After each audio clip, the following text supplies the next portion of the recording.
Yes, it is that time. It is rum and coke night, although I am drinking wine. I'm actually drinking a Pinot Grigio, thanks to Landon Kurt Knoll, who said this should be the first drink that you have during a 3-course Italian meal, which I've never had.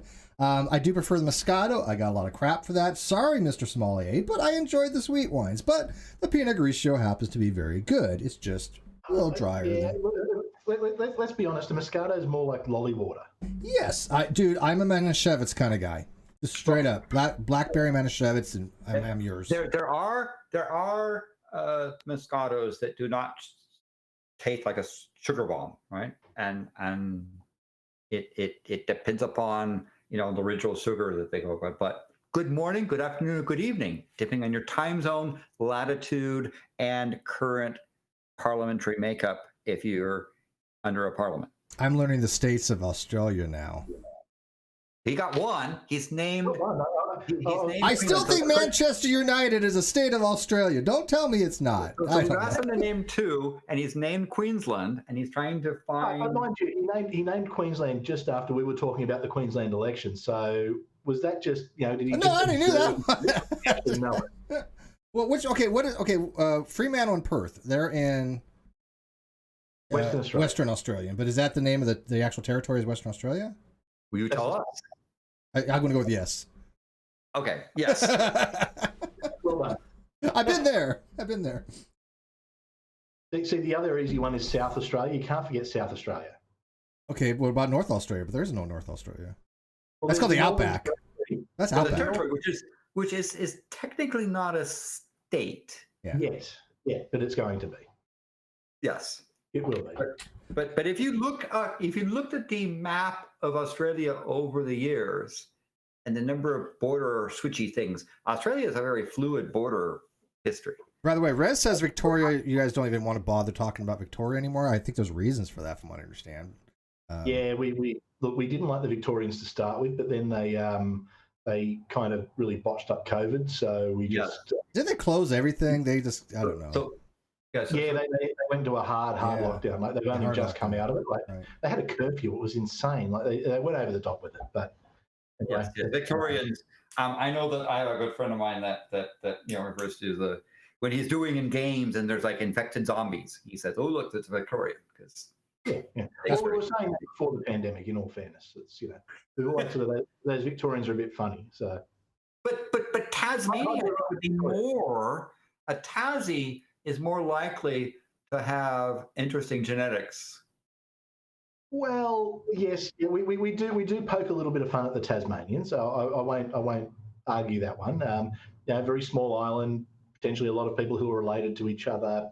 You work it out, but we love Tasmania. Tasmania is probably one of the most beautiful parts of the country. Oh, and some of the unspoiled wilderness. The whiskey. Oh, the Tasmanian whiskey. Oh my! And if you like a Pinot, you get a good Pinot Noir from Tasmania. It's some of the best Pinot Noirs in the world. Yeah, and of course, but I think of the areas of Australia wine producing, I have most enjoyed South Australian wines. Oh yeah, the Barossa, absolutely. Oh, the Barossa and the Hunter are probably the 2 best by far. By the way, what are you talking about? For outside of Australia, there's more to Australian wines than Yellowtail. If you see Yellowtail, it's stuff that they push out the other end of the pipe because they think you'll drink it. That's right? like whatever left. That's like whatever's left over. We call that the swill, or the. It's not great. Look, it's not bad, but it's not great. Yes. I don't want to completely knock an Australian export because that would be very unpatriotic of me. But there's alternatives. There are more to Australian wines than Yellowtail. So all right. Well, you know what? We're gonna jump in here. I did give the link out to a lot of people, so if you don't have the link, let me know, because I gave it out to like 10 people, but only Landon and Chris decided to show, although they were the main ones I was going to have on anyways. So that worked out okay. To be people allegedly from Australia. I have to say allegedly because did a wild red eye appear? Holy crap! I thought that guy died. I thought he didn't make it through 2020. Good to know that he didn't die in 2020. He's been trying to avoid the Victorians. I can see why. They're trying to sneak across the border, and in fact, but he's managed to avoiding the Victorian apocalypse. So to let people know what we're doing tonight, we're going to be doing pre-election night. Now, Landon and I will be doing election night coverage on Tuesday as the election results come in. Landon's got some stories to tell and maybe some insider kind of info. I don't know how he works his magic, but we're going to start that. I think what we decide 4:30 Pacific. Yeah.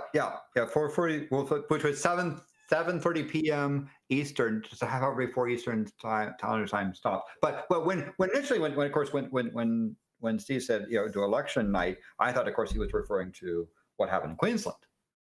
Why would I? What the hell did I do with Queensland? Do you not realize I'm not Australian? Does a lack of funny talking not give that away? I mean, it was like a week or two. You had like an election to like 2 weeks or something like that, and then it's over, right? How? Where's the fun in that? Yeah, well, this election night is going to be huge. Obviously, this has been a long time coming. Now, I want to actually have a spread. I have a spreadsheet, so I'm going to put our predictions out there. I'm going to show you mine before we start. Then I want to hear Chris's, because Chris says he has some unique predictions, and of course, Chris is more hated than I am on the internet. So we're going to jump right into that. I'm actually thinking of getting some shirts made up to put on Teespring. More hated than Stephen Craig. I'm telling you, you can make some bank off this, right? Yeah. So I will. Yes. Oh yeah, what are you drinking? I forgot to ask. What are you drinking, Steve? Like I said, this is as I said, Pinot Grigio. I've got some Sauvignon Blanc, and I'm out of Moscato. I have some champagne, but I'm saving that for obvious reasons. Well, I'm on the. I'm saying that I'm on the proper 12 Irish whiskey with some rum. Always a good choice. So because this is rum and coke, I tried to approximate rum and coke. So I have Virgil's handcrafted root beer. That's my coke. Oh man, that's so good. And so I is a really fine rum, right? That is so good. That's my rum and coke. But I have rye whiskey and grappa to graduate to. Should we rum and root beer? I don't know how you survive, man. This dude had a 10-hour stream the other day, drinking the entire time, and it just doesn't even faze him. Well, that's just like Sunday morning for Australians. He's get enough time over here, so yeah. We deserve him. By the way, Chris, so state beers. Which state beer do you prefer, if I may ask? Oh, if you had to pick a state beer. Look, I'd get patriotic and say Tui's New, just because I'm from New South Wales. But probably I don't know if Cooper's would count. That's a South Australian beer. Cooper's is, if at a pinch. I mean VB, which is the Victorian, so that's swill. 4X is okay, but it's the state beers are pretty bad. I bought PBR, which is Pabst Blue Ribbon. It's like the Fosters of Australia. Yeah, no one should drink PBR, but it's good. I don't know very many Australians that admit to enjoying Fosters. No, they get kicked out. It's against the law. I can tell you, I could go into, we've got some big alcohol shops here. You can walk into them, you won't find the stuff. Well, I mean, I remember being in Melbourne, and they had in the mall there, they had Fosters. I remember that very distinctly. They had the big F thing. It probably meant "fuck you, don't buy this" because it's nasty. But there's memorabilia like the old Foster side from back in the 70s and 80s, but that's just kind of like you can't actually go in there and buy it. It's just like when you go to an Irish pub and they've got the old Guinness signs. It's just a bit like that. You wouldn't like PBR. It's a very low level beer, but I mean, I just like picking with the PBR. All right. So let's kind of dive in. So I'm going to show people my predictions here in a second here, and we're going to get right into this. So my prediction is this so far. I've got Biden to win, 300 electoral points. I'm going to call them election points, but we know they're electoral points. I am going to say that he's probably going to take Florida, Georgia, probably Arizona, New Mexico. Okay, those are going to be my outliers. Now, if he takes Florida, I think it's going to be around 330. Now, again, we'll give a plus or minus range. What do you want to say? Plus or minus 5 or plus or minus 10? 10's a lot. What do you think, Landon? Say again? Do you want to have what's your margin of error? Do you want to have plus or minus 5, plus or minus 10? I have a very specific margin of error. Then I'm talking about standard deviation. let's not go nuts here. I know you're a mathematician, but for our lay normal people, You see, I'm in a difficult position because I've got 30 electoral college votes that are a toss up. there's a lot of swing states now, but you gotta call that. All right, well, hang on. I'll make a prediction on the. All right, well, hang on. Let's get the variance out first. So how about we just, since we're all laypersons besides Landon, we'll go plus or minus 10. So if you say 300, you get 290 to 310. We consider that a hit. That fine? Straight 10, plus or minus. Just say yes, Landon. Don't overcomplicate. I mean, okay, yes. I mean, yes. I'll let you do that. I will have a different. All right. Yeah. No, for your predictors. All right, Chris. Tell us who you think is going to win the election. Trump. I don't know you, man. I don't know you. That's not me making a political statement about whether I like or dislike him. I believe that. No, yeah. that's fine. I think he'll win it. I think he'll potentially Pennsylvania. I think will go to Biden. I think Minnesota is. I wouldn't want to call Minnesota, but I think Trump will pick up Nevada. Trump will pick up Nevada. No, I disagree. I think Minnesota is going to go to Trump, but Nevada is going to be Biden. I think Nevada is going to be the one that will surprise everyone. And the reason I say that is because Nevada is primarily, I guess, the main industry, or a lot of the industry there is built on tourism, entertainment. So the lockdown and keeping things closed, I think, might sway that, because it was a pretty close state in 2016. Well, how many electoral votes do you think he's going to get?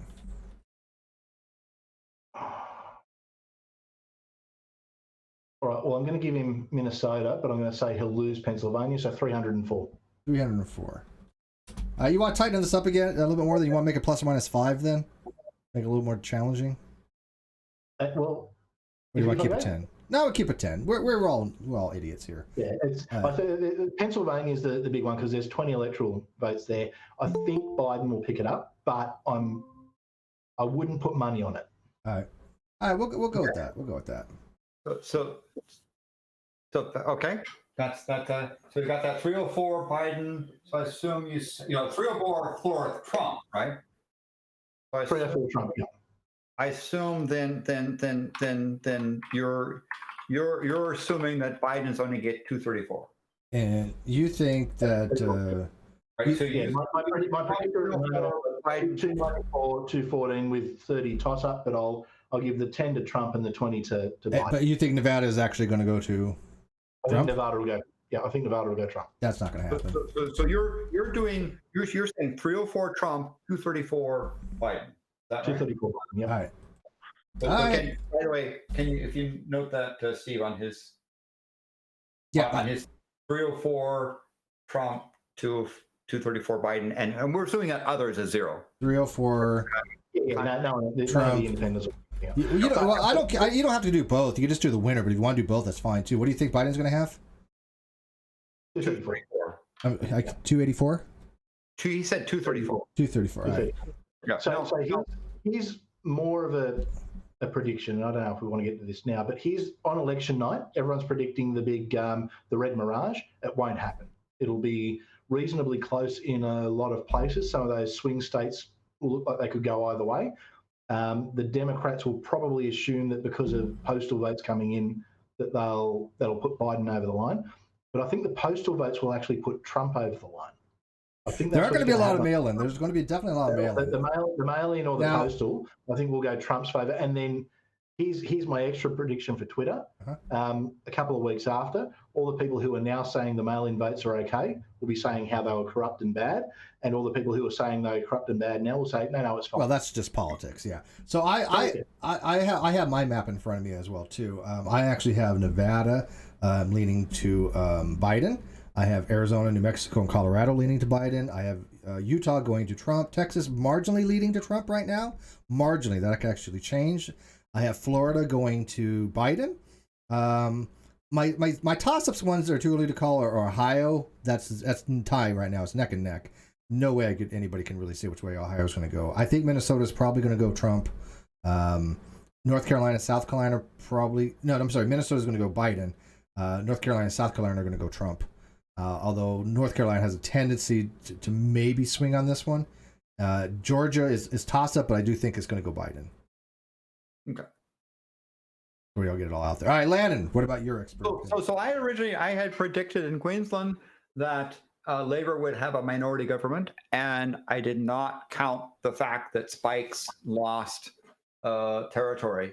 I am pleased to see that Clive got the wooden spoon, but he's been a big fat zero pretty consistently, except the one time he won his own seat.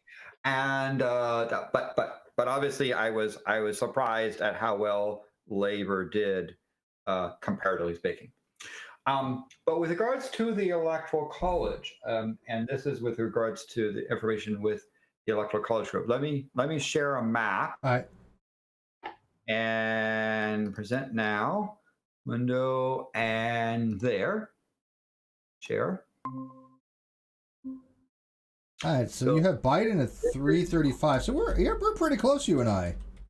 So if the election were held today, the Electoral College group gives Biden 335, Trump 203, others 0. And by the way, we're talking about the Electoral College votes that will be transmitted to the National Archives. This does not prevent people challenging in the joint session of House and Senate of flipping things around. Another thing as well is we're talking about what will be transmitted. So it is, I think what we'll see on our election night is that a state might be trending one direction, but as mail-in ballots are counted, it might shift to another direction. All right. You're right in the money. You're in the same target window I am. Now again, I'm only going for the winner. Whoever. So the margin of error, and I'm talking about the standard deviation, margin of error is 53. Mm-hmm. That puts the odds of Biden winning at 92.2%. Yeah, Biden wins 80 some odd percent of the time on every. I think they did a Monte Carlo. To give you an idea, if you had what about Hillary? The same thing happened with Hillary. 2 6-sided die, and you said, well, how many times does the roll, the sum of the two dice when you roll them, be less than 4, right? And if it's less than 4, then Trump wins. So I would roll a dice and I get 6. So Trump loses. Trump loses at 8. Trump loses at 6. Trump loses at 9. Trump loses at 7. Trump loses. Oh, but there's 4, so it got close.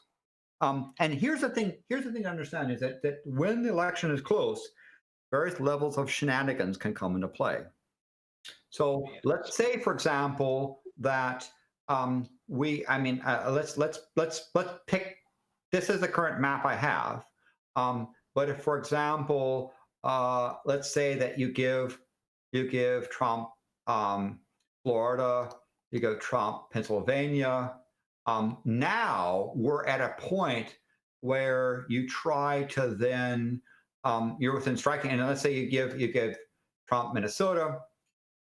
Now is a case where you can have shenanigans and say, hey, Arizona, blah blah blah. Let's get the Supreme Court to do da da da da and pull an Antonin Scalia, those things, right? It when it gets close, then small things matter.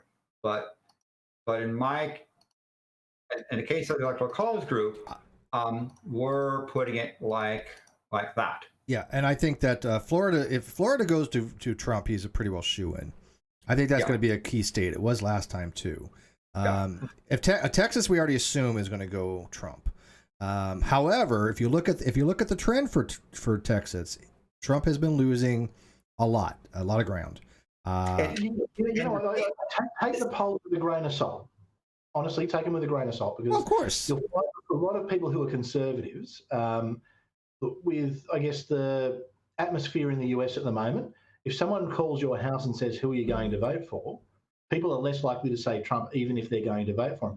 But what was a telling poll was, who do you think your neighbour's going to vote for? And that overwhelmingly swung the other way. All right. Well, so here's the thing: we're asking someone who they're going to vote for, or ask them who they voted for, don't necessarily tell you the truth. You have to do other things to try to determine the veracity. Did they vote, and are they telling you what they think you want to hear, or what they're? So you have Another thing the Electoral College group does when they go in, first of all, it focuses purely on Electoral College. So they'll never sit there and say Biden is this many percent, because the United States has never had a federal election. We do not have national elections. We've never had it, and without a complete change of the Constitution, we never will. We have 51 races, 50 states and DC. So what you have to do is you have to build up a statistical valid sample in each state, and then look at the trends and then call it, right? So you have to call 51 races in order, and that's why we're not allowed to have any wiggle room, right? At some point, our Secretary of State or the DC will transmit to the National Archives saying, here are our electors and here's who they voted for. Now, we had a case in Washington where we had a couple of people, we had a couple of electors that did not vote the way state of Washington is. So I'm talking about the transmission or the attempt to transmit not unfaithful electors. Even so, when you have a swing like this, you can let someone, let's say there's a Trump person in Texas who's pissed off at Trump, so they'll vote for John McCain just to piss him off, right? Or something like that. I mean, it's you do have unfaithful electors, but in this kind of a margin, it doesn't matter. When it gets close, then shenanigans can occur, and that's called election distortion. And so, Steve, I think one of the things we'll see on election night is we'll have to be very careful about trends. So, commonly the thought is you start off, the polls close, and they'll say so-and-so is projected to win the state of New York with 0% reporting. What do they actually mean? Well, they mean 0% or less than 1% of the precincts have their results in, but what they're starting to do is count some of the absentees. Mm-hmm. And the absentees typically usually are a good sample, right? Yeah. And they see the absentees are trending this way, and so they can call New York for a candidate. Yeah, and by the same token, if there has such a trend where even if they counted the rest of the ballots, statistically speaking, even if a significant portion of them went one way, it wouldn't have an effect, because again, you're not going to have if you have 10,000 absentee ballots, they're obviously not all going to go the same way. So you could take a sample of those and say, okay, well, that's the way it's going to go. All right, so real quick, Brandon, who do you think is going to win the election? I'm thinking it's gonna be Biden, and Trump is gonna throw some kind of fit. I don't know about all the numbers and shit and everything, because I haven't been following it as slowly as you guys have. Okay, this is what you do when you're not sure. You just say, "I'll go with whatever Landon says." Now, technically, you should say whatever Steve says because it's my show, but I won't hold that against you because Landon's here. Just don't say Chris. So this never go to Chris. When we start our show a half hour before the Eastern Standard Time closes, this map might change a little bit, but probably not too much. So where's all the people the links I gave, by the way? I gave a whole bunch of people links, and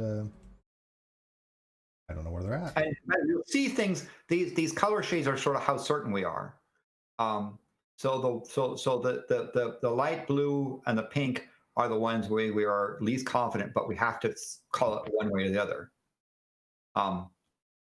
As you get darker colors, we're more certain. So one of the things you see is that Biden starts off with a fairly large number of electoral votes were high confidence, and Trump fairly small.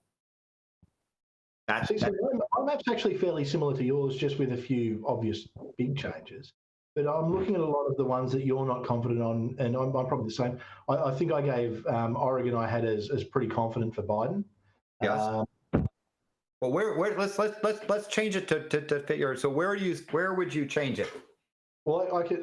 So I've got looking at yours. So I've got Arizona as a likely Trump. Okay, likely Trump. Like that. Yep. And I will look, and I'm looking at the polling right now again. Likely or barely? No, likely. I've got it as a likely, not a solid, but a likely. Take it for what it's worth right now. That's a toss up right now, according to the polls. Okay. All right. Yeah. Next. Texas, I've got a solid red. Nebraska, I've got as completely red. I've Okay. got one of the districts of Well, I mean, Nebraska, I have those as red too, but yeah. No, but I've got it. I've got them winning the both districts. there are 3.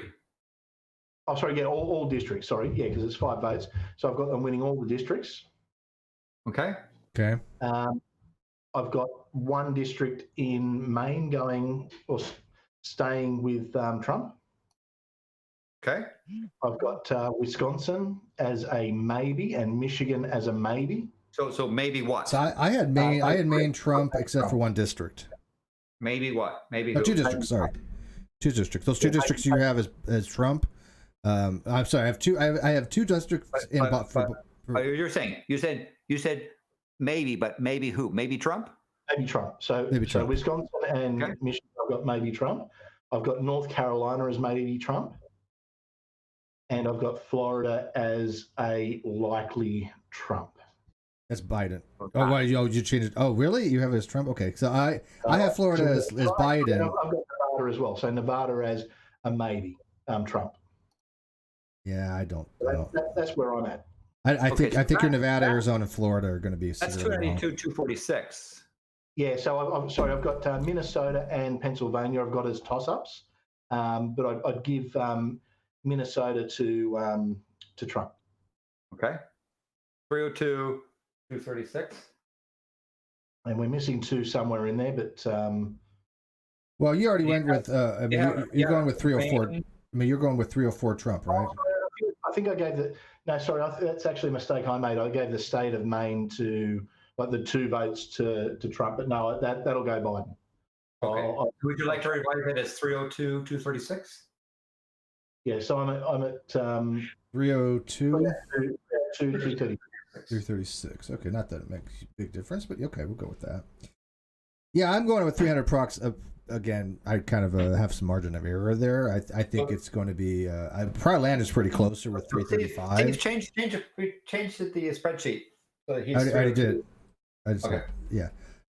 I actually let's see here. I'm actually going to put mine at 305 Biden. So Steve, what? Wait, how many points are in Florida? Florida's 29, right? Yeah. So how would you? Where do you give Florida? Florida's going to go to Biden. So okay. I'm actually go with let's see here. Nevada is going to go. Well, I have Nevada right now as what do I have Nevada as?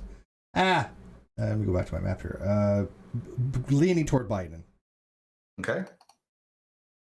Okay, and then where? What about Minnesota? Minnesota, that's Trump. Okay, solid, middle, just barely. Okay, what about Arizona? Solid, not totally, but you have 3 options. The middle one. Yeah. Okay.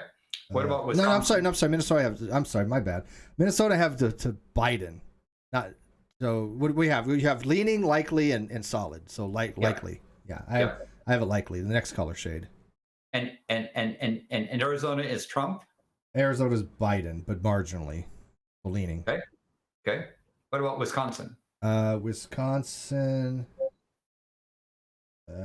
Shoot. That's leaning toward Biden. Yeah. Okay. What about Michigan? Michigan is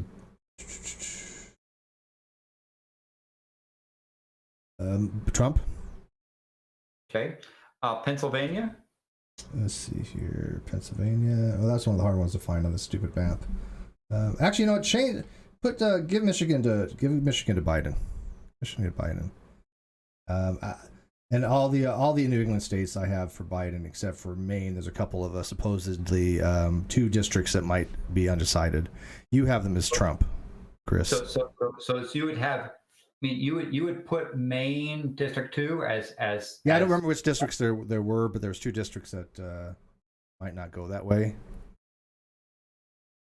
And so see what else I'm missing something. One is pretty solid blue, but you wouldn't put that. You wouldn't give I mean, I figured which one it was I missed. I have actually, before I changed it, I had actually put North Carolina going toward Biden, which is one of those states that may go either way. That's where I came up with that. So I had 334 is what I totally came up with for Florida, and then you're probably on Nebraska. Do you have one? Hang on, 305. I'll show you my map in a second because I had 305 and then 3. If I Florida, so that's 334. 334, yeah, 334 if it takes Florida, and 306 Biden without is what I have. That's pretty much what I remember. Yeah. Yeah, because but the thing is I 334 204. Yeah, that looks like. If you flip Florida over, it becomes 305. So. Yeah, I have some states that might possibly go either way, but I think that the ones Ohio is the hardest one to tell right now. One thing I'm noticing though, and this is the interesting part, is there's some. I think we've got a lot. I think we've all got a lot that are leaning either way. Georgia, Ohio. That's where they're going to be won. I mean, something like Florida's always a toss-up. I mean, Florida is always big. I think Michigan will be interesting. I think my thoughts are that it'll go to Trump. But then I was talking to a mate, Jay from Nevermore Tavern, who lives in Michigan, and he's convinced it's going Biden. Yeah, and one of the things as well, when we see the returns coming in, we're going to have to get more data about how much of those returns are ballots that were turned in ahead of time versus how much are polling. One thing that seems to be different this election is that voters who are concerned about the pandemic and were able to attempted to vote remote. By that meaning they got ballots and they put them in drop-off boxes, or they mailed it in, or other things that depending on what their state allows. Now there are states like for example Oregon and Washington that are completely by mail. But that being said, for cases where there's a mix, voters who are concerned about the pandemic try to vote remotely, and a number of those, because of concerns about the postal service, voted early. That being said, many states have a rule that says you can't start counting till after the polls close. So that means that those mini ballots that might have been mailed in because let's say they're absentee have to be counted much slower than the electronic ballots that might come from precincts. And so you might have a situation where the ballots that are counted first are the ones that people physically went to the poll, which might include people who are less concerned about the pandemic. To the extent that means Biden or Trump is your well, guess. I could definitely say that I looked at Jay Brown's map. First, I got to ask, how high are you? Not very, because I don't think it's going to be as a landslide in either direction. I know there are people out there that are claiming Trump is going to win by a landslide because of the red mirage. You're calling it a damn near tie, and you have a lot more red than I would definitely go with. So can we put up? I tried pulling up his map, but it doesn't come up. I can share it if you don't mind. The other way is I can change it. So yeah, so as almost Steve, tie. Are you going to change your vote? So no, you have 334 to 305. Okay, you change it for that. So which one is it? Are you saying, Steve, that it's 334? Nope. What? I'm locked in. I have 305 for Biden, 334 if he gets Florida. Again, I like a little wiggle room, and you guys could do the same. And I think he's gonna. Let's go 334. Fuck it. I'll just go 334. You go 334. I'm gonna go 334 because I think he's gonna take Florida. Be confident. Go for it.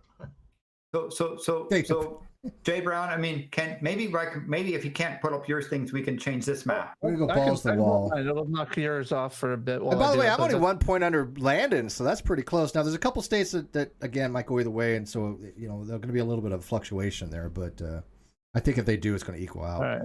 But you have a 262 Biden and 276 Trump. So what's different on this map? What do we need to change? So I've got Arizona going Trump. It's historically red, and it's not really going to change, I don't think. Okay. I still give Colorado and New Mexico to Biden. I keep Illinois with Biden. I give Michigan to Biden, but the Midwest, I have heard a lot of reports about a lot of city mayors are hearing that their union workers and stuff are not happy with Biden, and they're actually wanting to vote for Trump.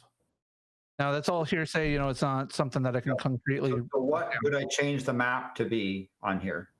So because your map's pretty similar to mine, except I think on the big ones, I think we'd changed Florida and Pennsylvania. I've gone blue for Pennsylvania, you've gone, and I've gone red for Florida, and I think Michigan was the only other one. But we're actually pretty similar on ours. Yeah, my map actually I have 44 in the middle still, by the way. But I'm going to assume that they're going to go to Trump.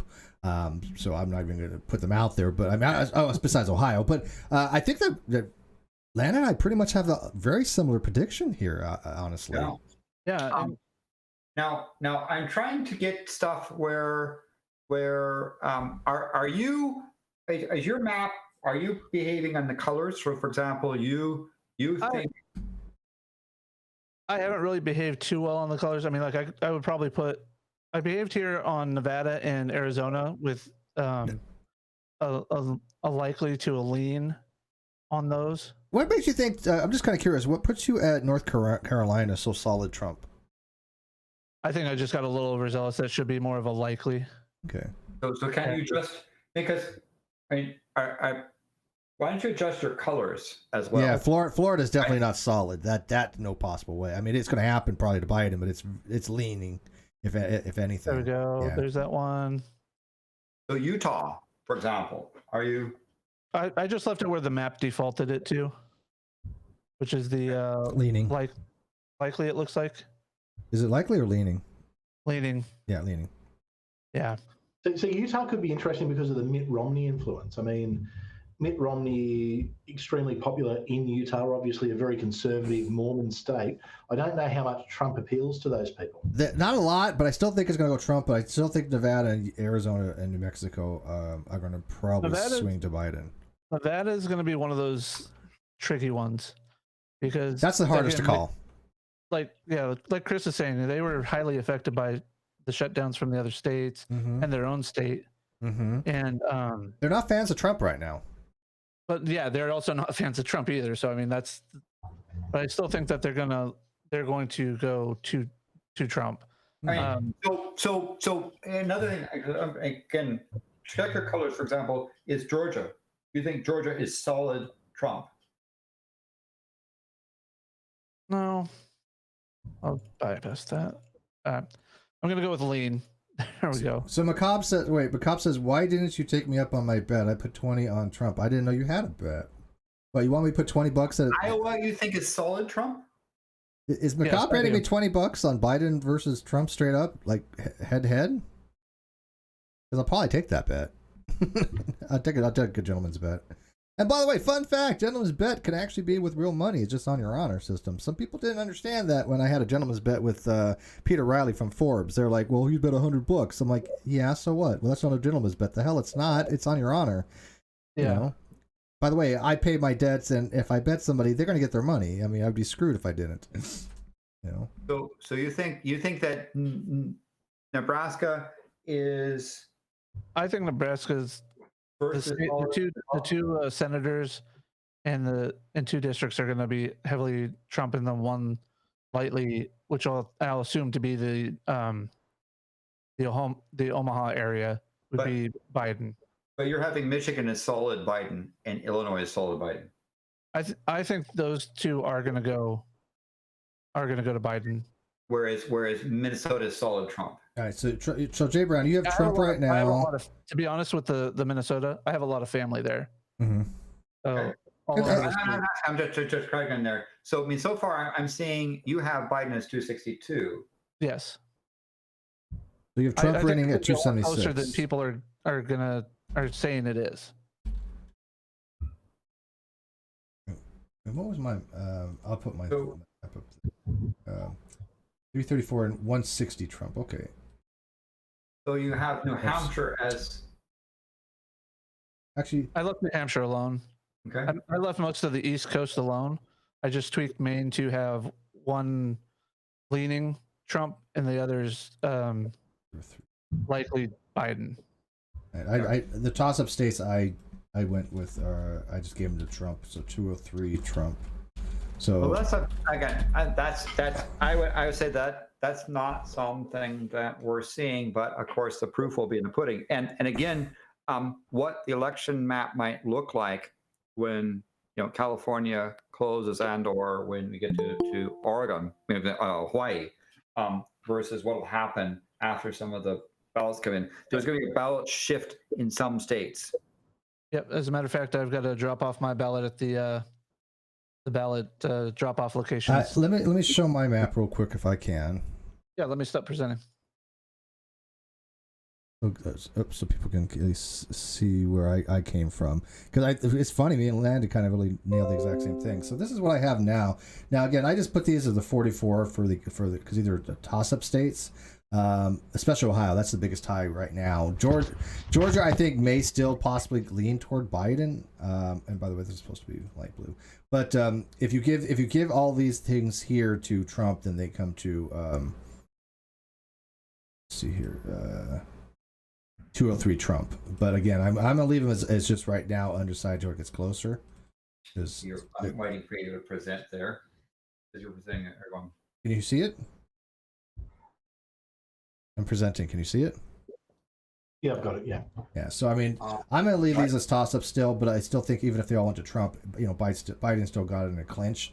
The interesting one I find the most is Texas right now, because Texas has always been primarily solid red. And it's now just leaning toward red. If that was to actually flip, that is massive, because that's 38 electoral votes. I mean, I just can't see it flipping. Well, again, I don't see it either. But I mean, if this is 2020, man, anything can happen. Hypothetically, if this did flip, it's done. Game over. So if Texas flips right now, can you actually present that map? Because it's right now. All I'm seeing is something which is you can't see it behind text. It's a small thing. Oh wait, you can't see it. You're presenting everyone. Let me see if I can blow this up real quick. Maybe you're presenting your screen rather than to the app. No, I'm presenting the screen, but you're presenting it internally to us, but not to the not to the stream itself. Let's see here, but it should be to this thing. Can you look on the outside, and I'll show it on the outside, because I don't know why they can't see it. So let me see here. Let me add a input. Look on the video on the outside here and land it in a second. You'll be able to see it. Oops. I see your spreadsheet. I see your things. I see me. No, you'll see it on the outside in a second here. I just gotta set it up here. Give me 1 second here, and then it takes a little bit of delay. Okay, that should do it. See, this is why I love StreamYards. Yeah, StreamYards is better for a lot of this stuff.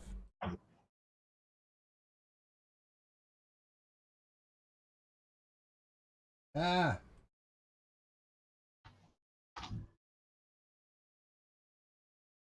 don't know why this is not showing it. I'm really confused here. Let me try one other thing. Get rid of that. By the way, hey, Leo. How's it going, everybody? It's going. The first thing I wanted to say is I hope absolutely nobody in here gives Iowa to Biden, because I live in Iowa, and I can tell you right now, it's not going Biden. Not going Biden? All right. Now Iowa's not going Biden. Now you'll be able to see it. I've got Trump. Can you see that, Landon? I've got it likely. Leaning, sorry. Wait. Where am I at? I'm seeing you get. Now you have your browser. Yeah, where's that? on set here. Where's my map here? Shit. Hey, 1 second here. That's not the right thing I'm trying to show here. Live streaming, isn't it great? That's not what I want to show. Where's my damn electric? Real professionals use Boolinator. Right?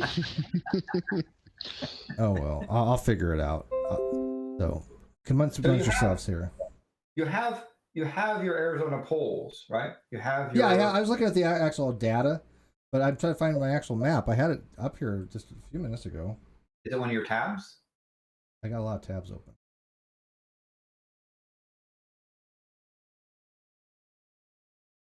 Maybe I accidentally closed it. Hope not. Let me look at my history. Yeah, I must have accidentally closed it. The fuck Oh, I know what happened. My phone. No, I know what happened. I called up Jade Brown's map and it overwrote mine. Damn it. Okay. So fix your map. Where's Virginia? Damn it, Jay Brown. How wonderful is it? Because you can only have one map open, so it changed mine. All right, so come on, talk about yourselves while I fix this. So anyway, the Electoral College group is not the group I'm currently. This election I had to sit out because lots of stuff was happening. But Are you an elector? I know the Electoral College group is a polling group that focuses on Electoral College. That's managed to call the election within the margin of error correctly since 2000. I was about to say if Landon's an elector, that's POG. I'm not. Which means that I'm really surprised by that. I am not an elector. It would be nice to be an elector at some point. I think it'd be fun. I've only known one person who has voted for president. It's a funny system you've got there. I'll be honest, it's a really strange system. Yeah, the Electoral College dates back to, I think, the 1794? Because the Electoral College was passed alongside the 3/5 Compromise, and both of them, if I'm being straightforwardly honest, were rooted in racism, and they both were designed to tip undue electoral power in favor of the South. Yes, that is correct. I had heard, I haven't looked too much into that, but yeah, I had heard that. But was that more to stop the cities from having too much power, or that was their claim? Well, those are the business of having a circuit breaker between what some people call mob rule and the elite. Mm-hmm. Yeah. Yeah, my map is pretty well shot. So, anyways, you have the Electoral College system, but rather than just a winner takes all, which it is in 48 of the states, have it break down on that percentage barrier. So, if half of it, if you've got, say, like Florida, well, realistically, they'd be fighting they'd get 14 each and fight for that last one. Well, and the way that Maine and Nebraska do it is closer that way, which is that. Remember, in Electoral College, you get one vote for every member of the House of Representatives and one vote for every senator. Every state has 2 senators and at least 1 member in the House of Representatives. So you have a minimum of 3. So what Maine and Nebraska did is say, well, if you get the most number of votes in the state, you win the 2 senator electors. And if you win the most in a given congressional district, you get that. That's why Maine has 5. Maine has 4, 2 for which the actually is a pretty good system that could be implemented throughout the country. Yes. Actually, I think they should do it this way. I think they should just go into a Kumite arena and get Klingon bathlets and have at it. So we don't take all. Trump is a WWE Hall of Famer. He's got experience in the ring. Trump always. California's 53 House of Representatives. Right, those 53 districts, some of them are quite competitive, but because of so it's having bathlets, that's pretty competitive. It's overwhelmingly going to be for Biden. So one of the effects of having this winner take all stuff in the state is that if the state is by its majority leaning, other candidates don't try to campaign and persuade. If on the other hand, there is probably a dozen and a half districts where the race is competitive within California, but because of their state, it's sort of dominant, overwhelming. It's the same thing here in Washington State. Pretty much west of the Cascades, it's blue. East of the Cascades, it's red. Excuse me. But because of most of the population being in the western half, Seattle, Tacoma, Olympia, and Everett dominate the popular vote. I still think there should be a minimum requirement test, and one of it is like how's the age of the Earth. I think that should be a minimum age test. Yeah. But Leo, okay, so Leo, what are you going with? Trump? I already know the answer to this. You're going Biden. not factoring in all the attempts that we've seen in the last week by Republicans to limit the counting of mail-in ballots, because we all know Republicans fucking cheat, I would say Biden is favored to win the election. Yes. Do you have a guestimate on the how many votes? Would you like me to share my screen and show you my Yeah, map? yeah. Because my map's shot to hell now. Because No of Jay offense, you know, Brown. I think my map is probably one of the most Just accurate. look at Landis' map. My map is almost identical as Landis. It's very, very fun. It's hilarious that we have the same map. Regardless of who wins, I don't believe that any of them will break 200. All right, rather 300. My bad. All right, so let's see what you got here. Let me see. Here we go. And share. This is what I have. All right, so you have 293 for 293 for Biden and 245 for Trump. And by the way, none of us win anything if we get this right. So just to let you know, for Trump. Okay. And I based which states I selected off of the 2020 election forecast from 538. Do you have anything odd, like any notes? Okay, so you have Florida going to Trump. Yes, I think Florida and Texas will probably go for Trump, not by very large margins. I think that Florida will go for Trump by a lesser margin than Iowa will. Yeah, I think I don't know. I just got this weird feeling. Here we go talking about feelings. But I think Florida, last election, I watched when Florida swing, and I was like, man, Trump's got this. People are like, no, Trump, no, he's not got it. But I wouldn't be surprised to see Florida go for Biden. Yeah, it's more likely that Florida goes for Biden than Texas. I just don't think he has. All I can say is that if Texas does go for Biden, Biden's winning the election hands down. Texas is 38 freaking votes. That's massive. If Texas goes Biden, then I wouldn't be surprised if the entire map was blue. Yeah, exactly. That's why I just don't. At that point, there's only going to be a handful of really solid red states. Obviously, like Wyoming is never going to flip and stuff like that. Of course. I should have changed this because I don't think Illinois is going to be that blue. Let me go back in here. But like I said, the trend in Texas has changed. So that's why the fact that look at it this way: the fact that we're even talking about the possibility of Texas flipping to New Jersey, I Democrat. don't want to be that blue either. What am I doing? Come on, 4 years ago, you guys would have laughed at that, right? You guys would have laughed and said, "Oh, look, Texas even thinking about going Biden." That would have been unheard of. That's like saying California was going to go Trump. It's impossible. it's just, nobody would think that. What I have noticed is I think that from all of our maps, where there's a difference and where the election's going to be won is Minnesota, Wisconsin, Michigan, and North Carolina. They're the 4 states. I think that's the state. Actually, I need to let me do this. Son of a bitch. Go ahead. Let me ask you this: There we go. There. Do you think that it's fair? That blue. There we go. Do you think it's fair if California was actually split into a northern and southern, where it had a division of those massive electoral votes that it has? No. Nah, the only reason I say no is because I'm not necessarily in favor of the Electoral College. Neither am I. I think it should be abolished. But I don't want there to just be a base popular vote unless there's a particular lower limit threshold that a candidate has to break before they actually win. Mm-hmm. You don't want a simple majority. They like 400,000 more votes in a country of 325 million people. 400,000 is not much. Yeah, so that's just not a large enough margin. You don't want a simple majority. You don't want a plurality. You want an actual minimum. Like 60% of the popular vote has to go to. What if it doesn't? Then what do you do then? And see, that's the thing. I would have to talk to elections experts to figure out if that would be a viable option. That sounds more like a straight democracy. What would be more like a what democracy? Straight democracy. I'm gonna stop presenting, by the way. That's because we don't. A lot of people are confused. We don't have a democracy. Everybody says, "Oh, we're a democracy." We're not a democracy. We're a constitutional republic. We are, but a republic is essentially a form of democracy. And I say loose in the sense that it's not that we're democratic. It's just that it's not a pure democracy. We are a representative democracy, a representative republic. Yeah. Yes.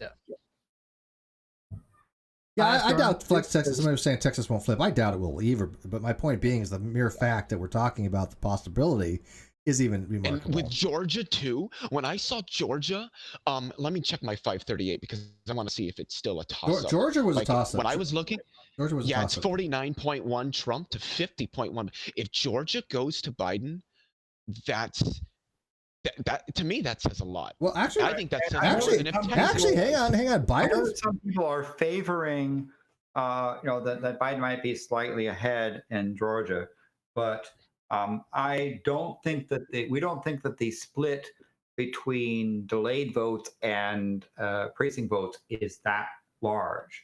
Yeah, And there's a slight trend, but it's only 1 point, so it's not like it looks. Yeah. The graph. If you look at the graph, it's like Yeah. holy shit, that graph looks awesome. Then you look at the numbers, like Yeah, you know? exactly. Yeah. And that's why I still have Trump winning. But that's the thing you got to remember when you look at these online. numbers. A lot of people just look at a graph and they see a visual and they go, "Oh, look, this is the trend." No, you got to look what's actually happening with the graph.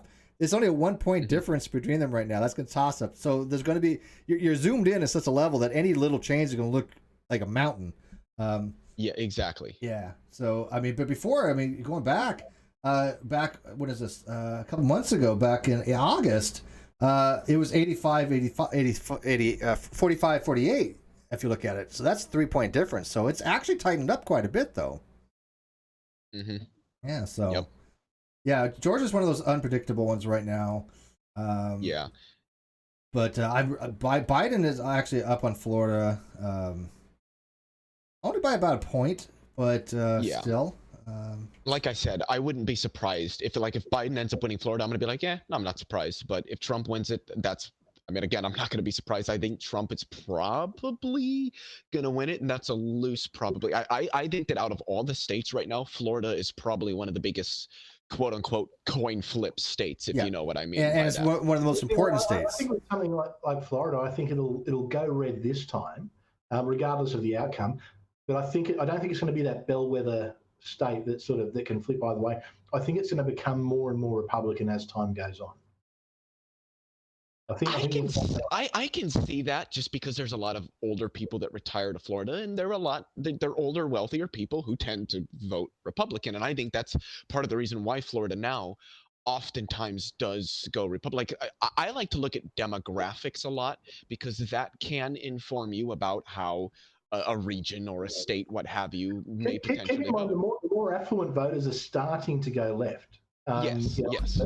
It's what we call in Australia the doctor's wife phenomenon, where they are traditionally from a conservative background, but they flip the other way and they tend to vote, I guess, almost towards the Bernie end of the spectrum. Mm-hmm. That is a trend. That's a trend that's happening in a lot of Western countries at the moment. Okay. Yep. I think I've repaired my map to our using the internal polling data. All right. Well, let's get some people in the live chat there. So we'll just call people out by random here. Manya, Manya thinks Trump is going to win. All right, Manya. She's a foreigner. She doesn't know what she's talking about. That's okay. We won't go into detail with how many points. Okay. We have a WizBiz out there. WizBiz, what do you think? We're going to put you down, WizBiz. And Sweet Heathen, what do you think? Sweet Heathen's like, there's an election? No kidding. And just throw it out there. If you guys, let's throw out who you think we're going to win. I'll put your names down here and we'll get you down for... Actually, can I ask, who's going to be tougher on... Who's going to be the worst for the people in jail? Who's that? We'll ask Kai when he gets there. Well, I don't know which way to vote because I think he'll go to jail about a day or two after. No, it's going to be some time. I think that both Trump and Biden would probably be about equal there, just because Biden hasn't done anything for him, and I don't think Biden is. I think that they're both going to just be completely inactive on that matter. Brian Stevens. See, who I find really impressive, actually, I really, really like Kamala Harris. I think if Biden wins, she'll be president in about a year's time, and I actually think that's a good thing. I've got a lot of love for her. So I'm biased in that when I was an elected official in the Bay Area, Kamala was also a district attorney in San Francisco, and so we had a really good working relationship, and she does have that prosecutorial mindset, which ticks off some people who want to forgive everything. On the other hand, she's She's the type of person, if you want somebody managing the Senate, she's got the chops to basically stand up to pressure. Real quick. So by the way, Manya, that's not misogynistic, what I said. That's nationalistic. That would be nationalism, not misogynistic. Okay, because it was about where you live, not your gender. Let's get these terms right, people. Label me correctly here. Was my first choice in the primaries, but she. Who was your first choice? What? Who was your first choice in the Democratic primary? Assuming Democratic primary. Kamala Harris was the original set. Okay. Yeah. By the way, so I think. I'm not a huge Harris fan, but I think that because she is running on the ticket as a vice president, I think that's going to give him a very distinct advantage. And I did want. And it's not the case that Trump's trying to paint her as a ultra liberal. It's not working though. It's not working. It's not working. Based on her behavior as a senator. Now, if you mean by which she asked people tough questions, right? The Kavanaugh, again, as a judge, he should have known that the prosecutor was leading him to a trap. Kavanaugh's breaking down and crying thing. Oh, he was shit. I love Kamala had him sink his own ship. He was shit in those things, in those confirmation hearings. He did horrible. Well, the last one, whatever her name is, she couldn't remember the things protected by the Constitution. That's fine. Prosecutor gets the person up on, the defendants on the stand, gets the defendant to basically perjure themselves or contradict themselves, and then springs the trap. Yes. Yep. So that's what being mean was. Yeah.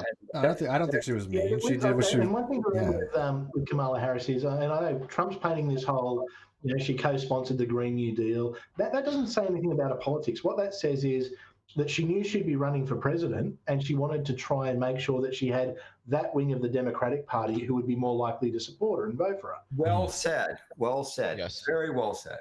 That's the reality of it. Can I just speak for Sweet Heathen and say she's going to go Biden? I know that's going to haunt me forever. Oh, look, Steve's speaking for Sweet Heathen. I think she's going to go Biden. I did want to say one thing really quick.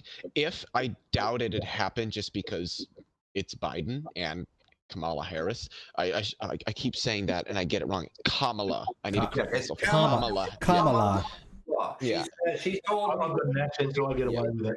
But if Kamala. Yeah, if Biden does at least decriminalize cannabis, then I would say he has already done more than Trump could ever hope to do when it comes to criminal justice. But I don't know if he will. It's ironic that Kamala is the one that is pushed out on their ticket position. Yes. I hope that she really does hold Biden to that. And they've got a Democratic House, and I think that the House would pass it. Even with a Democratic Senate, I don't know. Issue? What's that? Isn't that something that would be a state-by-state issue, or if it was to be national, wouldn't the Supreme Court have to get involved and declare it a national issue? Well, the thing that happens is the Federal Register, the federal government has put cannabis as a particular naughty Schedule 1 drug, which is ridiculous. Yeah. And so if they were to unschedule it, then you could have individual states. Yeah. Well, we have states can legalize it, and many states have. It's but the federal. It's hard for them, in some senses, to run their businesses because most financial institutions don't want to work with those companies and give them loans and what have you because it's still illegal it's an at the thing. federal level. Right. Yes. Exactly. So we have in Australia that ACT has it legalized, but the federal has... No, not anymore. It was they legalized it. They legalized it in the ACT. But then they determined because the ACT is a territory, they actually can't make that law. So it got overturned pretty quick. Sucks. So we have a couple write-ins. John Enoch, he has a Giant Meteor 2020 to win, and Sweet Heathen has voted for Cthulhu. So our Dark Lord Cthulhu. Yes. Yeah, Cthulhu win. You know what? Why not? I would vote for Cthulhu over Donald Trump. Is there a difference? Cthulhu isn't a fascist. Oh. Yeah, you're gonna set Chris off. Now those are trigger words with Chris. Trump's not a fascist. Well, I mean, I say that as someone who is a historian, and has actively studied. I literally, early 20th Chris, century Germany and Italy. Chris, I literally had someone the other day. I swear to you on Twitter go. They're saying Steve's fascist, and people are like, well, what makes Steve fascist? Oh, he's not really fascist. I'm just calling him fascist because reasons. It's like what? So you just randomly calling people fascist? I'm like, why? Here's the problem. It's because fascist and that NAZI word that I won't say to get you because I don't want to get you demonetized. They get thrown around so much now. It actually takes away from the power and the horror of what actually happened under those regimes. Like when you look at, if you just can't compare 1930s Germany to. Oh, I agree. 21st century US. I'm not, but Trump is still a fascist. He's not. He fit Absolutely not fascist. He's far right. He is an authoritarian. I tell you what. Attempted to engage in dictatorial power. Leo, I tell you he what. has engaged in the forcible suppression of opposition, Leo, and he has attempted the strong regimentation Leo, of society. I tell you what.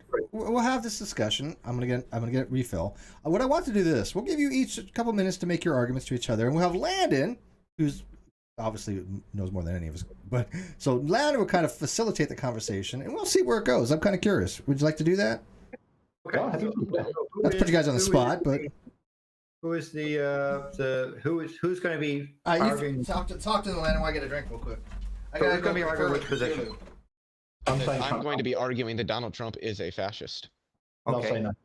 And okay, so can I ask you, as a fascist, can you give us like 2 minutes on your position of Trump as a fascist? Yeah. Just let me know when you want me to start. Go ahead. So fascism is a form of far-right authoritarian ultranationalism characterized by dictatorial power, forcible suppression of opposition, and strong regimentation of the society and the economy. Donald Trump has explicitly admitted that he is a nationalist. He is an authoritarian. I mean, those are just undeniable. He is far right. He has engaged in dictatorial power, such as banning Muslims from entering this country, putting children, separating them from their parents and blocking them up in concentration camps. He's engaged in the forcible suppression of opposition, such as authorizing the use of military force against peaceably protesting citizens, so he could have a photo op with an upside-down Bible at St. John's Church, and the strong regimentation of society and the economy by favoring corporate power over that of the people. He meets almost all of the definitions of what a fascist is. Is he the ultimate definition of a fascist? No. Does he meet every last little detail of it? No. Is he the worst fascist that's ever existed? No. But he has fascistic tendencies. He has essentially admitted that he has fascistic tendencies. He has explicitly engaged in fascistic tendencies. While I would consider him something of a light fascist. You can't see my quotes because I have fascist my light. Google, okay, my Google brought up, and every time I go away from the Google Meet app, it shuts my camera off. I don't know why, but I'm doing air quotes, sort of a quote unquote. Yeah, I'll do it for you. Fascism light. Yeah, I'll do it for you. He's still a fascist. To reiterate, because he's a far right wing extremist. He's an authoritarian. He's a nationalist. 30 seconds. He has engaged in dictatorial power, the forcible suppression of opposition, and the strong regimentation of society and the economy. Okay. So Chris. Okay. So I wrote down as quick as I could there, but I didn't have a bit of paper with me to start with. Okay, so the first point, and this is something that many political scientists will argue, fascism isn't necessarily a far right. I subscribe to what's called the horseshoe theory, which is that you've got things kind of come back and almost meet in the middle. Okay. By the definition of what a fascist is, and I don't have the definition in front of me, I'm happy to pull up Oxford. I've got in my other room, I've actually got academic books on defining what fascism is, what it isn't. He doesn't fall into it. There's no suppression of opposition, which is one of the key tendencies of fascism. They tend to be, or not tend to be, they are almost always a one-party state. There's absolutely been no move, and there's no possibility of there being a one-party state. But the authoritarian side of things, disagree, but I understand that. I would say that it's probably the way he comes across, having spent years as the head of an organisation and a business person. That's the way he operates. That's the way he comes across. But there's still a lot of limitations as to what someone within the United States government as a president can do. There's no possibility for dictatorial powers within the United States. It's just, it would require massive constitutional change. It's just not realistic. As far as the border camps and things like that, correct me if I'm wrong, but I think they were built under Obama. So that's Built, not. yes, but they weren't occupied to the level they are under Obama. He's got 3 seconds more. Yeah. So I was just going to say, so if we're going to use that, well, then is Obama a fascist? Obviously not. No, it's when you look at fascists. I mean, you look at your Mussolinis, look at your Francos, look at some of your Pinochet in South America. H, who I won't say, but we all know who I'm talking about because I don't want to get Steve demonetized. That is examples of fascism. Now, okay, H is the extreme. Yeah. So let give you a chance to rebut for 2 minutes. Mm-hmm. Okay. So, according to Peter Davies and Derek Lynch, 2002, The Rutledge Companion to Fascism and Far Right, pages 1 through 5, most scholars place fascism on the far right of the political spectrum. And also, according to Roger Griffin, Fascism, Oxford, England, Oxford University Press, 1995, pages 8 and 307. Aristotle A. Callis, The Fascism Reader, New York, Rutledge, 2003, page 71. John Hartley, 2004, Communication, Cultural and Media Studies, page 187. Reich and Wilhelm, 1970, The Mass Psychology of Fascism, from HarperCollins, and Mary Hawksworth and Maurice Kogan, 1992, Encyclopedia of Government and Politics, say all the same thing. So fascism is almost exclusively placed by political theorists, political philosophers, political scientists as being far right. In terms of whether or not he's gauged in, things like forcible suppression of opposition, I specifically outlined one example of that, namely him authorizing the use of military force against peaceably protesting citizens exercising their First Amendment protected constitutional rights so that he could get a photo op with a church. That's undeniable. He is suppressing his opposition for whatever the hell he wants. Also, he has done things like Hitler did, such as calling the media the enemy of the people, and he has concentration camps at the borders, and not just at the borders. They're in many southern states, where he is taking a particular demographic of people and locking them in areas with completely inept conditions, which is what a concentration camp is. So I know a lot of people don't like the word concentration camp, but that's exactly what they are. And just recently we found out that they're forcing hysterectomies on women here. He is opposed to liberalism. He is opposed to Marxism. He is opposed to anarchism. And those are characteristic traits of fascism, which also demonstrate that fascism is on the far right, not the center or the far left. So Donald Trump, by all rights, is a fascist. Is he as hard a fascist as Mussolini or Hitler or even people like Mao? A lot of people don't think Mao Zedong was a fascist. I would say he pretty much was a fascist. I wouldn't say he's as hard a fascist as they are, but he is definitely fascist. Let's give, that's a good excellent point. So let's give Chris 2 minutes to rebut on your. I'm actually going to agree with you on China and say that they're more fascist than, even though they're a communist regime. I actually agree with you that they're fascist. I'm not saying that fascism isn't right wing, and I'm not saying that it's something that a lot of political scientists wouldn't argue that it is, because they certainly do. I'm saying, well, I actually prescribe to what's called the horseshoe theory, which is essentially you've got left and right, but then you've got these branches that come up and almost meet in the middle. I'd say Marxism, communism, like say Stalinism and fascism, they're almost touching each other. They're so close. They're not at different ends of the spectrum. They're so close. So that's what the horseshoe theory is. Look, they're not concentration camps. As far as the demographic, it's people who are crossing a border. They're coming from Mexico, so you don't have a lot of choice. But they're rounding up people who are just Hispanic, for the sake of them being Hispanic, to just bring them. Okay. Very good. Yeah. So I'd argue that. But the photo op, the police were asked to, he asked, I think the mayor or I think it was the governor, but of whatever the District of Columbia is, to have the protest removed because he needed to get out. And yes, it was for a photo op. Okay, I'm not going to argue that. Sure. We did a show on that. Yeah, they refused to do it. So when the president leaves, the military they'll always move people on. That's that's why people don't rush in the middle of the street. Well, I think. Let me ask a couple questions. I must say that I think his I understood his position was that Trump has fascist tendencies, and he cited things. He was saying he was citing things that there. I can cite things as well. I'll cite Finiston and Kennedy and Penny. Right in front of me, I've got. Look, can we hang on?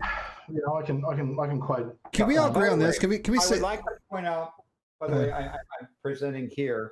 Because I'm sorry to say, but you are apparently incorrect in ACT Cannabis. I'm showing the ACT Cannabis Gov page.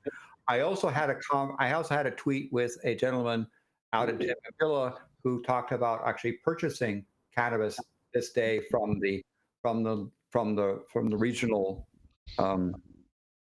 police who are supplying. So it appears, in fact, that cannabis is legal, and that, strangely enough, the federal government has not stepped in, perhaps because many of the politicians work at ACT and like to smoke pot, but who knows? All right, so we'll check into that. So let me ask guys a question, because I don't think Trump's a fascist. Now, could it be possible, Leo, though, just because there are traits of something doesn't necessarily mean that person has a specific condition? For example, like you can have many symptoms of a disease that are typical of a particular disease, but they don't have that particular disease. Could it also be would an equal explanation be? And by the way, I agree with you. He's authoritarian.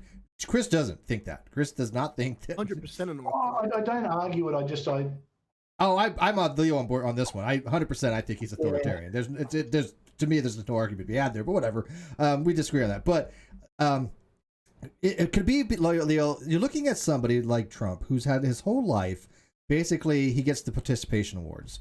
He has been told he is so great. Right. He's so awesome. His ego is so bloated and such a narcissist that he's just a piece of shit. Could it be that that's more the case? Could it be? I mean, so instead of instead of saying it could be that the case, but what I would say is that he meets so many of the agree with you. aspects of fascism. Exactly. I agree with you. When you check off that many boxes, then you kind of fit the disease. Like if you've got 15 boxes that define fascism and you hit 9 of them, that's a majority. At that point, 9 of them you would find for a piece of shit too. I don't think that he's a hard fascist like Hitler. The reason for that, I think, has to do with the guardrails of our democracy. If we had weaker guardrails, if we were other countries, I'm not going to. So I'm going to give you guys an example real quick. In 1963 in Honduras, Oswaldo Lopez Arellano took over from another president called Ramon Villada Morales. They had a weak constitution and weak amendments, and he was able to take over and become a dictator. For 20 years, he dictated over the country, and killing people, and it was a liberal democratic country prior to that. But the laws that we have in place here, checks and balances, prevents him from going all the way helter-skelter. Exactly. That's why I said he's not a hard fascist. But I did want to clarify that the biggest reasons why I call him a fascist are, number one, that he has authorized state power to actually physically oppress and attack peacefully. All right, let's address that real quick. Well, hang on. Let's do one at a time. Leo, let's do one at a time. Leo, hang on. Slow your roll, buddy. When there were slow your roll, or else we could. Let me finish here. When there were Senate trials on the ineptness of the conditions, sleeping on hard concrete floors with aluminum blankets with bright lights, not having toothpaste, not having soap, and they're also covered using by tinfoil infectants that are giving people breathing problems. These are fucking concentration camps, whether you want to accept it or not. That's number two. And number three, the way that he has vilified the media, the way that he has stacked the courts with hyper-partisan ideologues, all of these things, characteristics of fascism. All right, so let's address the first point first. Okay, so let's clear something. Hang on, I was talking. Hang on, Chris. The courts. He was elected. How do we go from 1 to 3 here? If Hillary had been elected, Kavanaugh, Gorsuch, Barrett. Her people in. Yeah, if Hillary, it's the stupidity of the Supreme Court in the United States is it's partisan. It's not meant to be, but it is partisan. If Hillary wins, guess what? It's all Democrats who go in. It's all people who are progressive who go in. If it's a Republican, it's conservative. But Chris, let me give you a little pushback. Let me give a pushback here because we did a show on this, and we were talking about exactly what Leo was talking about, using military troops and police to push back even reporters for a photo op. Now, you could say, well, the president goes here and there, but when we had Obama, he walked hand in hand with 100 freaking people. Yeah, but if those 100 people were protesting against him and potentially going to cause him physical harm, I don't think there's any explanation. I don't think. Dude, I don't think there's any justification. Peaceably protesting citizens on literally public ground. I agree with Leo on this one. I'm not arguing the validity, and I'm not even arguing in favor of Trump. Like I want to be careful here because I don't support Trump. I do not support Trump, but I'm a historian, and I've studied 20th century, early 20th century fascist regimes. And there's just no comparison. No, I agree with you on that. I don't think he's fascist either, but I actually agree with that. I don't think that I would still call the Trump administration the Trump regime, but I do that more actually facetiously. I would not argue that the structure of his administration is equal to like Hitler. But I'm talking about specifically Trump, the things he's saying, the things he's doing. But it's fascist. But here's the thing. I mean, I am very much against firing on peaceful protesters. There's no ever excuse for that. There's just none. And and by the way, I will go. And by the way, hang on, let me finish. Rubber bullets need to be outlawed. Those are bullshit. But I think you're saying that Trump's authoritarian tendencies is I think you could demonstrate that, but it's harder for to say that therefore he's a fascist. I don't think. Well, he certainly is into hyper-nationalism and belligerent patriotism. Sure, I agree with you. I don't think he is quite as much into the whole marriage of the state and industry. Yeah. Which is a key component of fascism. But here's the thing. I don't know about that, considering his direct and blatant violations of the Emoluments Clause, his protection of corporate power, the fact that he has bragged that he could call up these CEOs and get donations from them. Literally bragging. I don't think break the law. I don't think it's a difference. I mean, no, I don't think that's a difference between. I think there's a difference between self-aggrandizement and his. That's what I was going to say. Which is narcissism, right? Industry. Exactly. It's self-aggrandizement. It's a good way to put it. We got some we got some super chats. That he makes and everything that he actually does is to benefit himself at the end, especially when he leaves office. He doesn't give a shit about anyone else or anything else. Not. He is making big moves for himself when he's out of office, whether it's this year or in 4 years, whichever one. And he's setting another, hang on, Leo. I got to get a super chat out of the way. Hang on, Leo. I got to get a super chat out of the way. Manya says for $5. Steve, Trump tries to be an authoritarian, but can't because Constitution. He has very limited sphere of influence. I actually disagree a little bit on that. He has violated. Yeah, he is. I agree with Leo on that. He is authoritarian, but that's what fascists do. But again, just because you have some traits, and again, I think self-aggrandizement and narcissism could explain those things as well. I think using the term fascism, I will go with Chris on. I think it's a hyperbolic, inflammatory term that when you're using it to describe something like Trump, it diminishes from the true hard fascists out there. And so, Steve, my mom, my mom and dad are both Puerto Rican, but my mom lived in Honduras in 1963 during that whole time. And she was telling me, this is from a firsthand person who actually lived in a transition of a democratic society into a fascist one, where she said it was exactly the way it is now, where the President Oswaldo was attacking the liberal media. He was attacking. Oh, sure. Look, comic nut. Little by little, he attacks and whittling it away. Yeah, no, I agree with you. Look, and that's how fascism arrives. All right, hang on. We can't all talk. We can't all talk at once. Hang on. Stop. Can we get you more of an organized discussion? We can't all talk at once. And maybe could we actually end this discussion? I think. Okay. We have other Golden Unicorn $2 says. I actually agree with Landon. I vote to determine. All right, fine. Golden Unicorn for $2 says I agree with Leo about the camps. So we'll kind of move on a little bit from this. We'll put a kind of pin on it. But by the way, Manya, good to see you. I did want to say one thing, Chris. I appreciate Chris. Okay, but can you wait till I'm done? Communist. Great, but can you wait till I'm done? Okay, look. This seems to be pretty reasonable. Guys. Down. Here we go. Shush. When everybody talks, nobody can hear anything. When I'm talking, everybody needs to shut up. Only for the fact that I have to be able to control the conversation, or else nobody can hear anything. And so when 4 people are talking, I get 1,000 messages from people going, Steve, everybody's talking and nobody can hear anything, and they berate me, and I feel bad and I cry for hours. I don't like crying for hours. Okay, so don't make me cry. So let's get a little bit of a yeah. So, but I wanted to say this because Comic Nut makes a good point. If you had somebody like Trump in another, let's say he got 4 more years, another 4 more years, another 4 more years. Let's say he was in office for 20 years. Yes, he probably would be a very fascist leader. I think that Leo probably would make a good point for that. So could you say he's like pre-fascist? Whatever, maybe. But sure. But he isn't a fascist. Look, I think he's going to be out of office in a matter of a couple months. He'll be voted out in a couple days, but of course he's not out till January. Before we go any further, we get Monty in here. Comic Nut, what did you say? Trump or Biden? Give me on record real quick. Trump or Biden? Biden. Okay. Now, Manya, you have the floor. What do you think is going to happen in the election in the U.S.? Trump is going to win. That's what I think. I don't Number know one, you. and because do you have an electoral college number? I think so. It's 598. I think so. That's what 538. 538, and I think so. 270. The difference will be of around 20 to 25.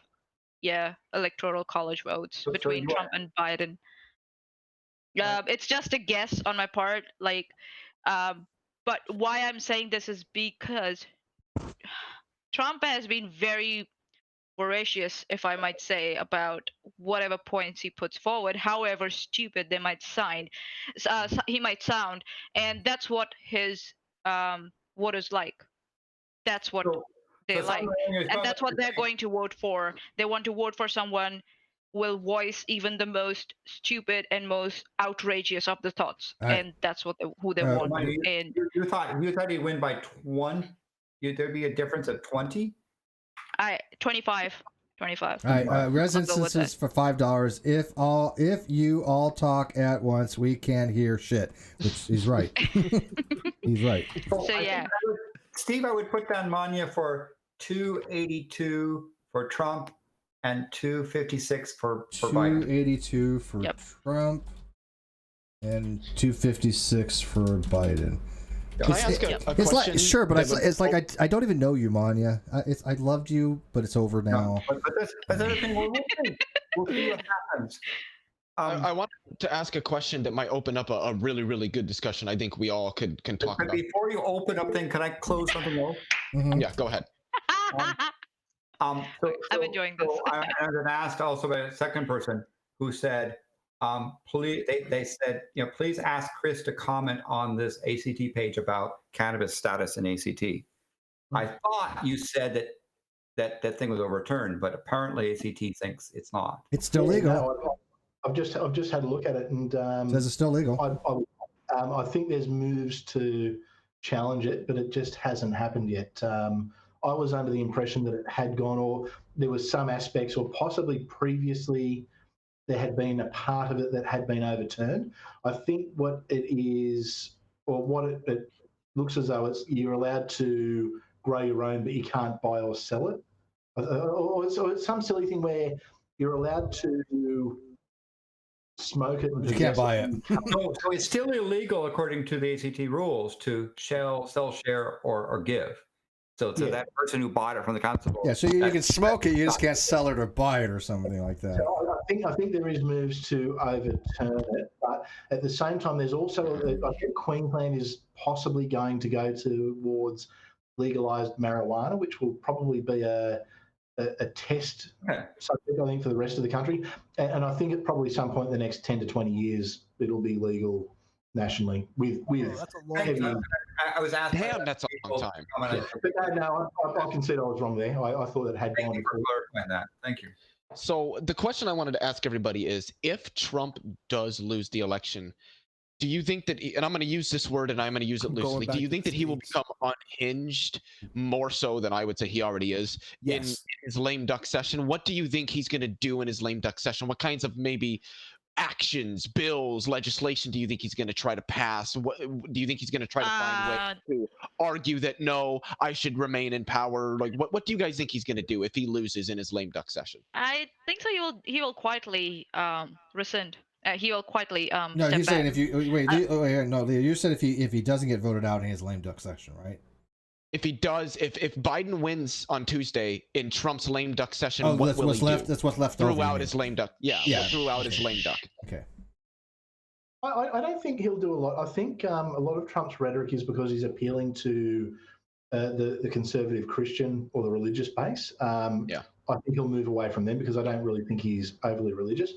I wouldn't be surprised if he issued like a pardon for like a Julian Assange or a Snowden, something like that. There might be a few. He might pardon a few of his cronies that I think got caught up in things. About 8 of them, 9 of them. I mean, like everybody that's around him that got either got indicted or got some jail time. One got house arrest for like 3 years. Seriously, no, one got 3 years house arrest. One got like 7 or 8 years. One is indicted now. It's like everyone around him is all his lawyers and his campaign managers. Atheist Linguist for $10 says, like I said in my latest video, my favorite way to summarize Trump is that he blends the xenophobia, narcissism, and greed of Lex Luthor with the thin-skinned, dim-wit, and pettiness of Donald Duck.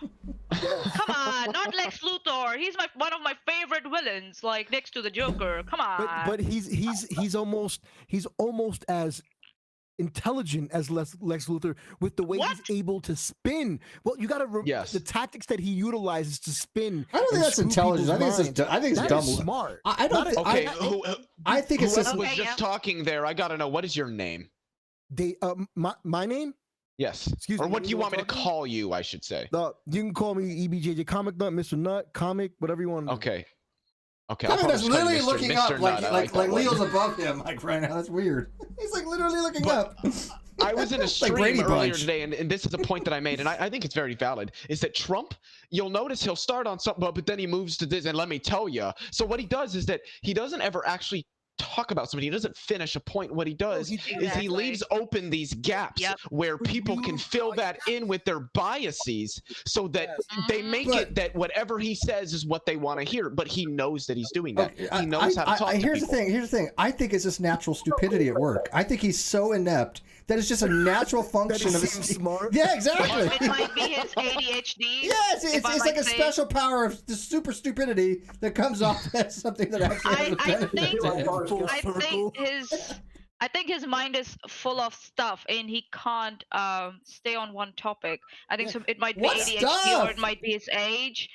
But what I do know. Hold on, Steve. Give me a second. Wrong. Come on. But I agree with Comic Nut here that Trump knows his voters. He knows what they want to hear. Yeah, he knows that. Marketer. Well, I'm not going to disagree with that. Yeah, so let's give him credit there. And I think that's the point that's going to take him across the finish line. Yeah, no, I agree with you on that. No, he does know his audience, and his audience does not have those skills. He's just a puppy in the headlights. He's done as he's told. He does as he's told, and that's it. Look, Trump knows his audience, but he also knows his audience are a bunch of idiots, and he fits in well with them. He knows how to talk stupid. So. We have a saying, "Ando ke beech kana raja." So it's what should I say? No. Like, it's a saying where that.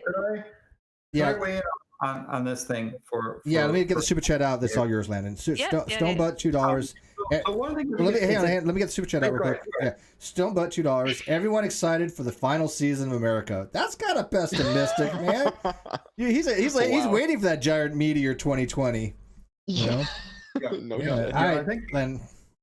So I think I'll say this: you all entertain us a lot. I mean, America is nothing if it isn't entertaining. I mean, it's true. I made a comparison today. Has anyone here ever watched Babylon 5? Yes. Yes. Okay, so there's an episode where they've got the Drazi, and every 4 years, what the Drazi do is they randomly pick either a purple or a green buff, and they go to war over which color they've picked. That's what you all look like at the moment. It's really entertaining to watch. Yeah. Blue versus red. This is Sparta. All right, Landon got the floor. Landon, go ahead. So I think the thing that my analysis of Trump, the person, is that Trump is a very simplistic, very simple person. Yes. And Trump is about himself. Mm-hmm. Trump believes in himself more than he believes in reality. In fact, I think he would. If he thought that gravity was getting in his way, he would negotiate with gravity. Right? Yes. I like that. I like that analogy. Yeah, And I like so that. we're not talking about a deep thinker, right? And so it's hard for me to see Trump as anything of a deep state or so forth. Trump is about Trump. So if you ask the question, what will Trump do if he believes he loses? Is that he will probably spend the backside of his system will be squirreling money and resources away out of the country. The mid side would be preparing for a barrage at the last minute of pardons. And the front side will be trying to establish his own Rupert Murdoch-like network and try. So he will be would be dog whistling to his rabid fans, saying, "Stay in set, stay there," because from abstentia, and you pick countries such as the United Emirates or places like Kuwait or places where there's no extradition treaty and they would let him sit with a lot of money, is he would love to be a Murdoch-like figure outside the U.S. running a network, not because he has any political ambition, because he wants to be the Trump network and he wants his ego stroked. Oh yeah, he feeds on that stuff. He has to have it. I mean, he's had it all his life. That's all he knows. He's a pathological narcissist. I mean, that's Donald Trump. But it's interesting that with the amount of debt he has, what is he going to sneak out of this country? I'm just wondering. Well, I mean, look, he has $400 million in loans, but let's be realistic here. Those loans he knew he had coming. They've been on his books forever. They're it's not like this is any big deal. I think the bigger deal is the fact that one, sure, he pays minimum of taxes because of loopholes, and he's like, well, I'd take advantage of the tax breaks that he had people help get into to come about, which I find to be a little strange. But he has a lot of shady business dealings. Obviously, China's coming out with a lot of ties with that. But these $400 million loans, I don't think it's any big deal. Honestly, I don't. We know business people have taken loans all the time. It was that was a short-term loan, I think it was. I would be surprised if it's a net positive. Net positive net worth, right? But he's got debt. So in that sense, but I think again, Trump is about himself. Yes, absolutely. Oh yeah. I think it's worth remembering though for a multi-billion-dollar company and whether Trump's worth that or not, for a multi-billion-dollar company that has large assets to borrow $400 million isn't unusual. It would probably be more unusual if they didn't. I mean, it's billionaires don't go to the bank and put the new building on their credit card. They have investors, they have people who come in with them. They minimize their risk. That's pretty common. Like when Trump built Trump Tower, he didn't go and just pay in cash. No, you never do. I mean, nobody ever does. You don't spend your own money if you're a smart person for a business thing. I think, however, a year from now, we do not know the horrors of what's going on in the White House right now. I think there's a bunch. I'm with you there. Do you think they're scrambling? We will look back a year, and say, wasn't it fun when we were just worried about him doing nasty things, holding up a Bible or something like that? Do you think there's a lot worse that's going to come out? He's not some Manchurian candidate, but he would probably sell secrets to our enemy if he thought he could make a buck. Oh, absolutely. I don't think he's patriotic as fuck, man. I think it's all an act. I think he would sell out his. I think he would sell out his freaking mother if he thought he could make a dime off of it. Yeah, it's to get votes. It's to appeal to people, and I don't think his base is very big. Maybe 20 to 25%. No, but they're very vocal. They're very vocal. Yeah, they're very vocal. I mean, for Christ's sake, wasn't it just earlier today? I think it was. Well, I guess it would be tomorrow, technically, because it's 12:40 where I'm at. That he had a whole brigade of Trump trucks with their flags trying to run a Biden bus. Biden off the hell. I'm just like, this is insane. And he doesn't denounce any of that kind of stuff. Let me put that into perspective. I mean, I could point out other campaigns where things like that happen. In this election cycle, in this election night, the media is going to try to find somebody who is upset. And they're going to be looking around, trying to say, is someone setting something on fire? Is someone yelling at something? And the cameras will roll to do what? To take you, the product, and deliver you to the customer, the advertiser. They're going to roll, and look for someone who is acting out of character and saying, America, burning, crisis, democracy, da da da da, and they'll run the 24-hour news station to their set to try to get you, the sucker, to be delivered to the advertiser. Oh, that's I look. I've said from day Well one. said. I've said from one day we're not the product. We're the YouTube uses us as the means by which these advertisers go out. We're basically fodder for them. That's all we are. We're just. I guess we would be the commodity, wouldn't we? Yeah, we'd be the commodity. Yeah. For sure. So just be aware that the media is going to try and show everything falling apart, because that'll be good, right? Of course they will. Yeah, I mean, they want to use scare tactics, and they want to make it seem like the world's coming to the end. If you don't vote for Trump, all this other bad stuff's going to happen. He's the Lord and Savior. And well, again, Chris and I did an episode about the evangelistic nature of his administration, and we're both. I mean, he's obviously a hardcore atheist, and I'm an agnostic. But both of us sit there and going, "This fucker, he don't believe this shit. There's no damn way he believes this. He doesn't give a rat's ass about any of this. What he can use to his advantage. Absolutely. I'm convinced Trump about believes that. in God. He just believes that God is himself. Yeah, he is his own deity. Right there. Yeah, I mean, there's no way you can convince me that he's even remotely religious or thinks that any higher being on the planet than himself. Too narcissistic. So that's one of the things that Bill, what is it? How do you say his last name? Bill Maher. He's Bill Maher, pushing the narrative. Yeah, he's constantly pushing the narrative on his TV show. Trump isn't going to leave office if he's going to have no choice. What are we going to do? He's definitely gonna throw a fit. He'll throw a fit, but he's got to go. If he loses, there's nothing in the world that's going to. He cannot command people at that point to say, "Oh well, I'm still going to be in office," because then you become a dictator. And that there's nobody. Anybody who's at that point would be like, "No, we've signed we swore an oath to the Constitution, not to you." Exactly. And nobody's going to support him. And he's going to have. If he refuses to leave the White House, he will be escorted out in handcuffs by the United States Marine Corps. Hey, look, I agree with you. Service, et cetera, I do think, though, and I got some pushback on this. I think that if he gets voted out of office, either A, he'll be indicted, or B, there'll be civil lawsuits almost immediately. One or the other. Oh, for sure. See, Chris disagrees with me on that. Chris disagrees with that, Leo. He thinks I'm an idiot on that. Once he doesn't have the protection of the office of the President of the United States, the state of New York is going to hammer him with every I think state of New York absolutely is going to, especially with getting the tax returns. Absolutely. Okay. A question from my side. Well, hang on. From a foreigner looking outside it. Well, so's Chris. The recent Supreme Court, right? The Supreme Court nominations. How will they affect whatever? Hold on, Ed. Let me complete my question, boy. Come on. So how will that affect whatever you're saying about the New York court coming down hard on Trump? Oh, if the Supreme Court tries to shut down, New York State investigating him, the state of New York is going to fight that. Being one of the most powerful states we have, they're going to be able to give some serious pushback. New York has thrown a lot of time and effort and money into all this, and they have a good case. There's no question about it. They have a very solid standing.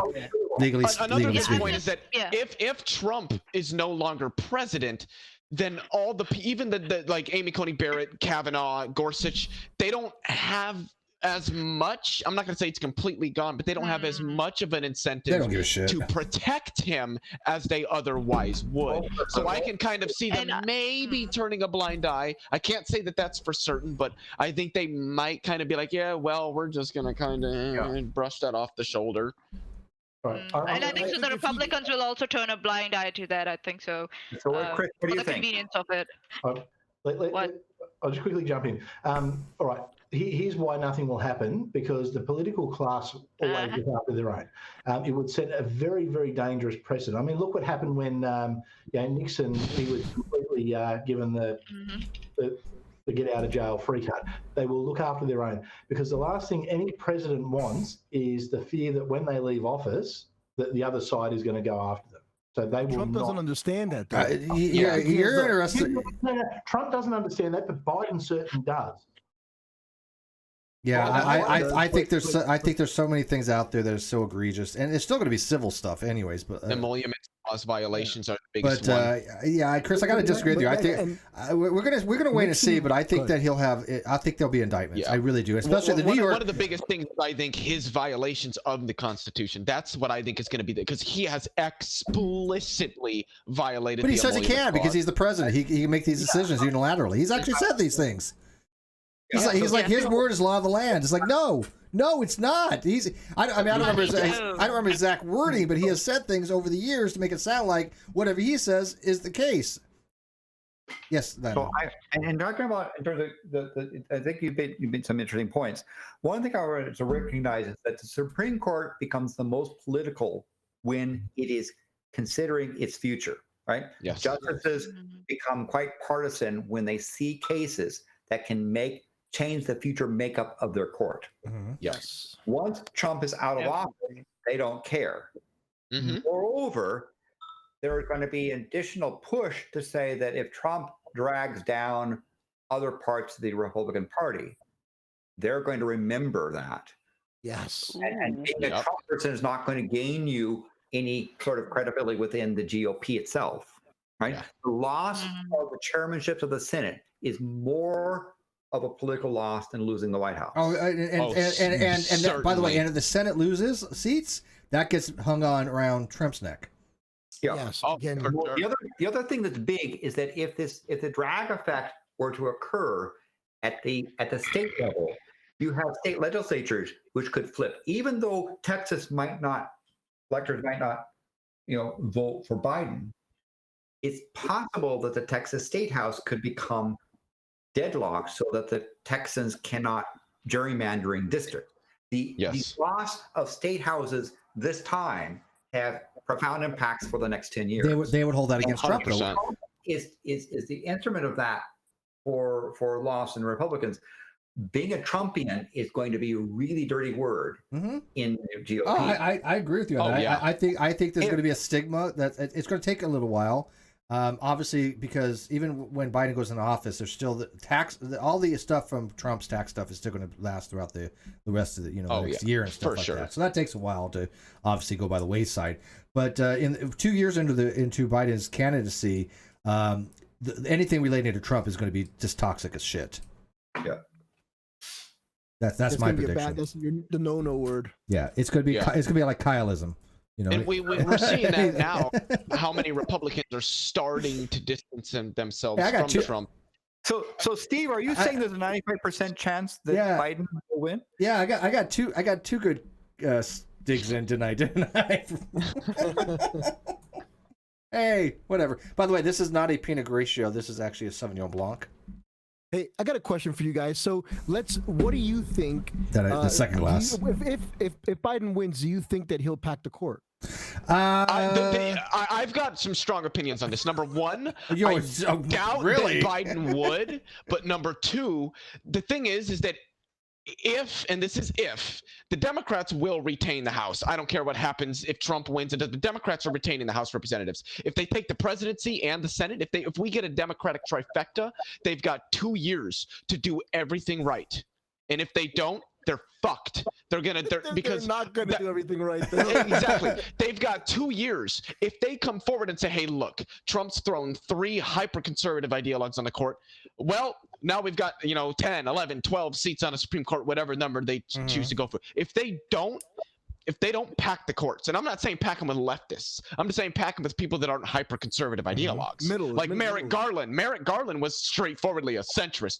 Awesome pick for the Supreme Court, in my opinion. If they don't do this, the Democrats are shooting themselves in the foot. By the way, I don't know if they will do it, and I think that's a problem. Who will lead the Senate? If you have a Harry Reid that says, "Well, let's come to an agreement in Kumbaya stuff," right? Yes. What you want to do is to say, we're going to have judicial reform. We're going to, let's say, have the number of justices equal to the number of appellate districts. And we will fund the expansion of the court from essentially the turtles' pension, right? That they will go and say to Mitch McConnell, the money which set aside for your pension is going to pay for these new justices. That's how you deliver political justice. By the way, Chris, I hate you not only shove the pineapple up McConnell's rear, but you coat it with Tabasco beforehand, and you twist it as it's going in. Chris, the look on your face, Chris, when you found out Leo had very strong opinions, priceless, priceless. We got a super. I know, shocked us all. It's a shock. Who knew? Oh Lord. Very, very unopinionated. Very, very softly spoken. And I'm going to go the other way. No, they won't stack the court, because what that will do is that will play into the narrative. And the last thing they want to do is play into the extreme narratives that Trump is pushing. Things like, that's a good point. They're going to pack the courts. They don't want to play into that narrative, because all that does is that solidifies the next Republican candidate who will be running. Yeah, I have to go with you on this one. I don't think it's a good idea. Another Trump. Yeah. All in all, here's the thing. I don't think it's a horrible idea. Moderate Republicans to come back. Yeah, I don't think it's a horrible idea, but the fact it remains it wouldn't be done right. They wouldn't be packed with centrists. It just wouldn't be implemented right. It would have bad reverberations, and it would look bad because it would play into his narrative. That's how I would look at it. But real quick, Macabre, $10. Going to be going after Biden if he wins anyway. So I don't think you can stop them from doing that. Well, maybe you might be right. Macabre, $10. Australian says, why I think Trump will win. 1, Trump v. Biden last tweet. Biden has only 2/3 of the traffic. 2, analyze population stats as a bell curve. I think vocal Trumpers are 2 standard deviations from skewed mean distribution.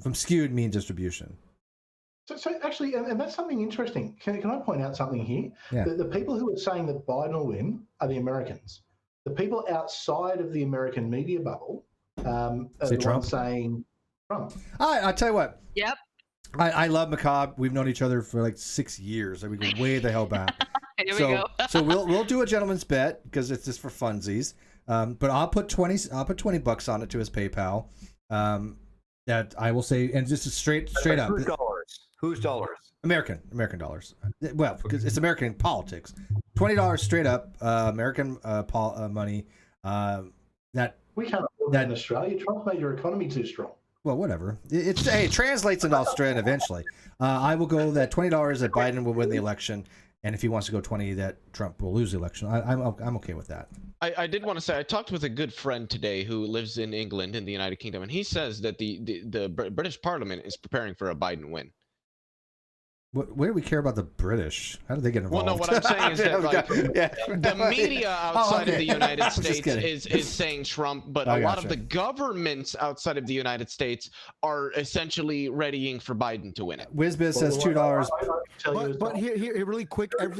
Every time there's a. Oh my God! Stop, big comic now. You can't interrupt Chris. You're talking right over. Sorry. Go ahead. Just so everyone knows, with me, because of the side of the world I'm on, there's about a 1.5 second delay. Yeah, we know. Pretty often that we'll start talking over each other without realizing that's what we've done until we're halfway. Yeah. Yes. I can tell you, I've got reasonable ties and know a lot of people within Australian government. He does. We're America's closest ally. We're the only ones who have been involved in every conflict with the US since 1945. I can tell you we're thinking Trump. Yeah, no, and I'm not surprised Australia. Chris has his political thumb on the pulse of Australia. That is true. He has connections. He's not just bullshitting. WizBiz $2. Pack the courts with a bunch of Landons. That's a good idea. First of all, there's only one Landon. Period. Said nope. About the pineapple and McConnell's rear. Yeah, that is a narrative that was given. That's not what I believe should happen. I do. Narrative of within some different something similar, maybe revenge, and I was expressing that. That was sort of channeling somebody, and I know that they heard it. And they're cheering because I said that thing. That's not what I believe. I'm just okay. Mitch McConnell is the worst U.S. politician of the last generation. 100% successful if you happen to be a Republican. He's a tactician. I mean, he's a piece of shit, is what he is. He's a political bully. And a tactician, yes. Bully and a tactician. Majority with a Democratic president. and he couldn't do anything. That's how incompetent Harry Reid was. By the way, the map that you sent me just now, Landon, that's pretty well my map. So we're in the same boat. You and I are predicting about the same things. I feel the Electoral College group feels better that we're agreeing with Steve. So yes, well, anybody that agrees with me should feel good. People who agree with him. Right. I hate people that disagree with me. They get instantly booted. I have nothing to do with them. It's my way or no way. Haven't you guys figured this out by now? I mean, you guys don't listen to... I disagree with you, Steve. Who are you again? Yeah. All hail the great Steve. I mean, I'm no Trump, but... Steve, all right, so 95% of the people who disagree with him? Yeah. Macabre says $20 on Trump. So he's going for it. $20. He thinks Trump's going to win. I mean, God bless him. And I will, and like I said, we'll after the election, I'll just PayPal him. He trusts me. We have an honor system here. It's not. I propose a bet for somebody if they want to take me on it. Since I'm listening. The data suggests that Biden will win. Here's what we do: when the numbers get reported in terms of how the electors actually vote, we'll take the difference between Biden and Trump. And for every $1 that Biden gets ahead, you donate $1 to a charity of my choice. If Trump, I can take on that. Then I donate $1 for every electoral vote that Trump is ahead. I would totally do that because I've got the perfect charity. But I would agree with Landon. Here's the thing: you guys would have to write that up a little bit more. So Steve, it's basically again, remind you is that we'll look at how the Electoral College is recorded, right? All said and done. And if Trump has more electors than Biden, then I give $1 to a charity per excess that for monument strike. You do realize that could be up to like Biden is ahead than over Trump, then Manya donates $1 to a charity of my choice. Now obviously that could be that's a cool bet. That is a good bet. It gets anywhere, could be like in between like 1 and I don't know 60 maybe 70. Yeah, because it's not gonna be that one away. Up to $538 to a charity, but that's like yeah. Well, the highest. Well, no. 530. I can choose the Parliament United Party just for the irony. 538 minus 270 is the maximum it would be, right? I mean, so exactly. So 268, give or take, one. I think no, you got to be 270. So 268 would be the highest you could lose. No, it's a difference, right? So for example, 270, 250, 568.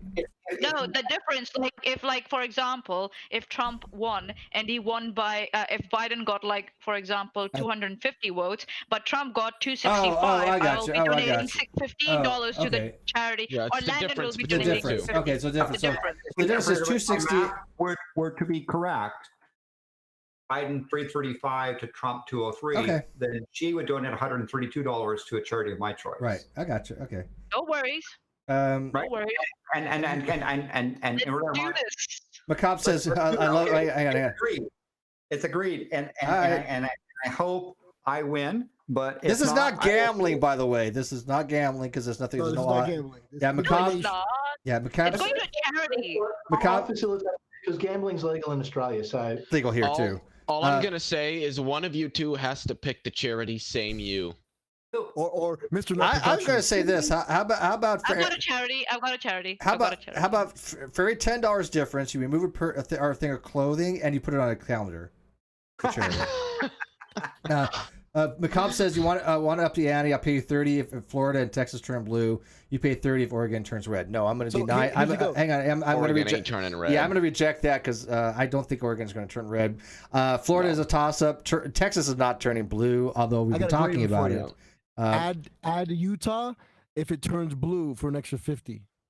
Man, what the hell is happening here? What the hell is happening here? This is like now we're like Vegas odds now. You know why? Because my sister lives in Utah and she says what they're reporting versus what she's seeing does not correlate. Okay, well, Dr. Zayas says for $5, I'm American and voting for Biden tomorrow. I sadly do think Trump will win. Great stream, guys, loving it. Dr. Zayas, I'm putting you down for a Trump win here, buddy. So, but yeah, I just want the one bit. The one bit's fine with me. You guys could do anything else with your funky little number stuff. Funky little. I will be. There's another super chat from Stonebutt. Did you read that? Stonebutt. Yeah, I'm getting it right now. Stonebutt. Mitch McConnell is the most effective politician alive today, and that's why he's bad. Imagine if he had a moral compass. You know, he's actually right on that. I'm actually going to give that to him, Stonebutt. I think you're right. Mitch McConnell is extremely effective, but he's also a piece of shit, which is scary because he's effectively at doing shitty fucking things. He's effective because he has a Senate majority, and he has no ethics. Yeah, so. Yeah, that also. Yeah. But like that's what it is. Like he doesn't budge. He does not budge. Whatever you throw at him, whatever the media portrays him as, he doesn't budge. Yeah. He doesn't care. He doesn't. I don't think he has a soul. That's why. I think he's just kind of. Well, could I ask? Souls don't exist. He really did. No, have you really actually listened to him and looked at him? The man doesn't seem like has any kind of He has nothing in his eyes. Yeah, they're dead. They're just dead. He's just a big old turtle. Yeah, turtle. Some of that That's looks something the turtles please. I've got a really important question for you. Hang on, Chris. Hang on. We got lag here. Go ahead, Landon, and then Chris. So some of the things I understand with McConnell is a polio survivor. Yes, we know that. Yes. Damn it. Some of his stuff is from that polio, a survivor thing. But my other question is, do you think that the filibuster at the Senate should be eliminated? No, I don't think so. Oh, that's a good question. I do, and let me tell you why. The filibuster, had good reasons before. Obviously, they would, as long as they were up there and they're able to talk and they were able to bloviate for whatever they want. There were some reasons behind it.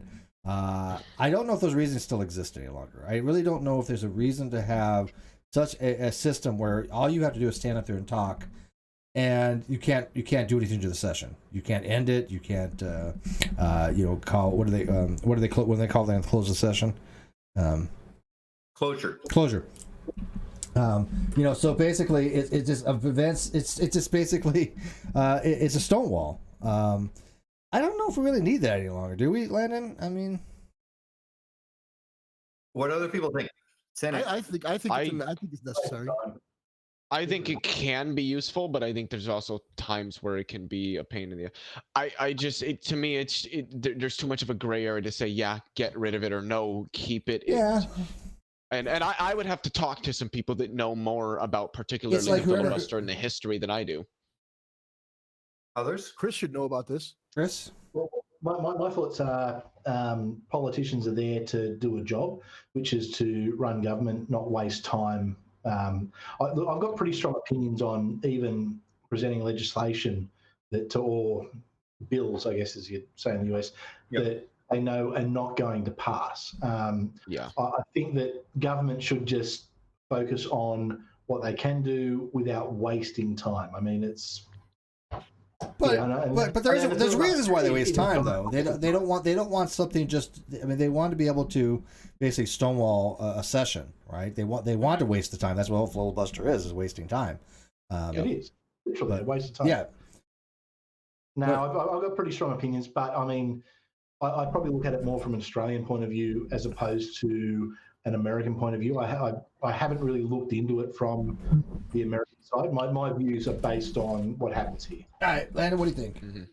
And my concern, and imagine, because the filibuster would be in some ways analogous to in parliamentary system, you form a government and you push through legislation.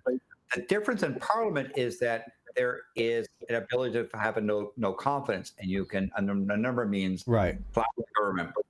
Whereas when you have a Senate without a filibuster, it means when they're in charge and they have the police stack and the House and the White House, then they ram through everything they want, and then the government flips when it's thrown the other way. That could be damaging. Yeah, because they really could just create a bill and run it through like boom, boom, boom, boom. Yeah. But that's somewhat how it happens when in Parliament, when you have a majority, a substantial majority, right? It becomes very difficult to stop that train wreck. Mm-hmm. Is that better than there? Well, I will say that, for example, a number of historical things like civil rights legislation were stalled because of the filibuster. Yeah, no. I mean, they had uses, and it could be very effective. Yeah. All right, let me ask on what you want done. All right, let me ask you: do you think writers should be abolished? Think what should be abolished? Writers, when you say, hey, look, I'll vote for your bill, but I want to earmark this amount of millions of dollars for my constituents. Yeah, writers suck ass. That have absolutely nothing to do with the bill. Like nothing to do with the bill. The problem is it's very difficult to actually put a rule in to say what is equivalent, not equivalent. Yeah, there's a lot of negotiation that happens with bills. I'll vote for this if you vote for that. You've got to have negotiation within. I understand about you're saying about writers, but how do you formate a procedure? And remember, there's nothing that a current legislative session can do to prevent a future legislation from undoing it. True enough. That is so true. Right? So you could sit there and say, we're going to disallow writers. And what the future do is they say, well, the rule 1 is we'll disallow this rule, suspend it, and then we'll put a writer in, and then we'll bring it back again. Right? You can't prevent future from doing stuff because the rules are there. So I don't know how you would craft a rule to say that's a writer and it's not allowed. Even if you did, they could just suspend that rule and then put a writer in. Okay. I don't know how. I understand the sentiment, but I don't know how you would implement it. I think it'd be very difficult as well. What are you doing? Who is somebody doing something inappropriate right now? I'm not judging, but I mean, can you wait till after we're done? I mean, I understand Monty's around, but my God. I think it's because of you, Steve. It's Landon. Oh, it's because of me? Yeah. I was trying to see if I could simulate it by a dice really good. No, that's okay. I didn't know. I just heard skeet, skeet, skeet, skeet. Whatever. I don't judge. What? Hold on, everybody, be quiet. Was it this? Yes. No, it was. Yes. It was because I was rapidly scrolling my mouse wheel, but I don't. Yeah, that's it. That's what that was. Yeah, like it was picking up. Oh, sure you were, Leo. Hey, whatever, man. You were playing with your mouth? We don't judge. I didn't know that my mic could pick that up. Wow, I'm surprised. Yeah, no, we can hear it. It was very loud, actually. Wow. Hey, Sennheiser, man. What's up? Leo, I've got to ask the question because it's been bugging me. What flavor of Pringles have you got? Because I know you guys have got some funky flavors in the US. What flavor is it? What, this one? Yeah. It's just the one that's been sitting next to me is original. I love the original. Yeah, I'm not eating them. I am the original kind of guy. Look, at Pringles for me, original or nothing. I take the original, straight up. I can see my can of Pringles. That's funny. I saw the little, the black up the top with the red, and I thought, that might be some funky flavor, or no, I thought it was a wise high band. The high V. So my son eats the Egg Benedict Pringles. Are those good? They have a flavor. They taste like shit. What? Which ones? They're called Eggs Benedict. It tastes like. That sounds like actually good. But I'm pretty sure that sounds like good, actually. A little known fact that Pringle cans are really good for radio and extenders, particularly for Wi-Fi. Yeah. And so if you stick an antenna in the back of it, the cylinder gives you really directional stuff. So if you want to pick up Wi-Fi across the street, Pringles can with an antenna in it will get really good. Directs the power of the antenna in a specific I can direction. tell you, they're also really good for a makeshift bong, man. Just take out the chips first. You say you're gonna need them afterwards. In system cracking things, Pringle cans are that's what you call it, a Pringle can, for a cantenna. Antenna. That's pretty cool. Antenna. Yeah. Oh, look. Hey, Comic Nut, I had bought some horseradish and prime rib chips the other once not too long ago. Yeah. Was Germany it good? Has they were. You know what? You know what? They sounded a lot better than they actually were. They were okay, but. Do you have shapes in the US? But hang on. But hang on. I really know. But then I really enjoy shapes. However, in fact, I had a really great collection of shapes given. Shapes. There they go. It really pissed me off, Comic Nut. I like the Vegemite flavored shapes with the little Tasmania things added to it. You get the Australia, you get little Tasmania chips on it. Yeah. Comic Nut. I also bought some Gouda flavored chips. Okay, I remember this Gouda. I actually like Gouda. Gouda's one of my favorite cheeses. Gouda's my favorite cheese. Gouda's God. It's a Gouda. Gouda is amazing. So wait. So I bought some Gouda chips. Hang on. Yeah. I bought some Gouda chips. Hang on. Out on lime. It's really yummy. Look good. Hang on. So Comic Nut. I bought some Gouda chips, right? And I'm eating them, and I'm like, okay. Then I look at the ingredients. Cheddar motherfucking cheese. I felt ripped off. The ingredients was shit. You, I was like, this ain't fucking Gouda in here. There's no Gouda. It's Gouda flavored because it uses cheddar cheese. I'm like, bullshit. I felt they use the cheese for the texture. Dude, I cried for hours. And then they flavor it. That's nasty. I was like, this. Yeah, I'm not even bullshitting. It's like not even Gouda in there. I'm like, this sucks. That's funny. Yeah, that's too funny. But I think this is my favorite of the Red Rock delis, the one with the truffle. That does sound pretty good. It does. And these are actually, these are not full of salt, right? The Red Rock delis are not like salt laden stuff. They're not. You know what's really good are those veggie straws. Yeah. The veggie straws and the veggie chips. About, Steve. Those are life. Those are life. So what is Chris showing us? I want to see that. Hang on, I'll bring it back up. It is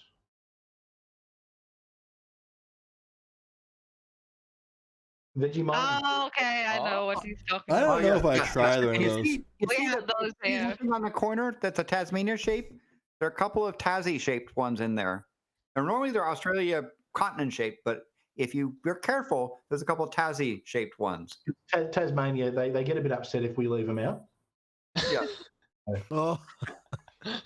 I don't know if you're gonna those. buy veggie chips down here. Last year I went to Germany though, and the Pringles they have a prawn flavored Pringle as well. Oh, that would be so good.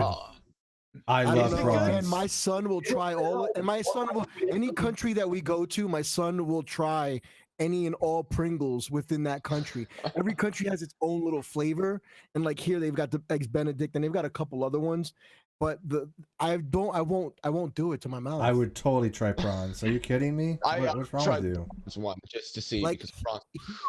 Here they have another flavor that they don't have up there, and it's called Extreme Explosive Chili, and it's so freaking hot. It's like fire. We have one here. We have one here in California. It's called and sauce. We have pie and sauce. Yeah, we have a chip here. It's very hard to find, but we have a chip here in the California. It's called Comic Nuts Ass. I haven't tried it yet. But. So this is It's rum and coke night. Expect anything. Yes, this again is another one. I like, dude. I love lime and black pepper. Yes, baby. Yes. Yes. So do you get Red Rock Deli in the US, or is that just No, I have to have a kind Australian send it to me. Oh, well, next time you're short on some, let me know and I'll send you a care package. Please.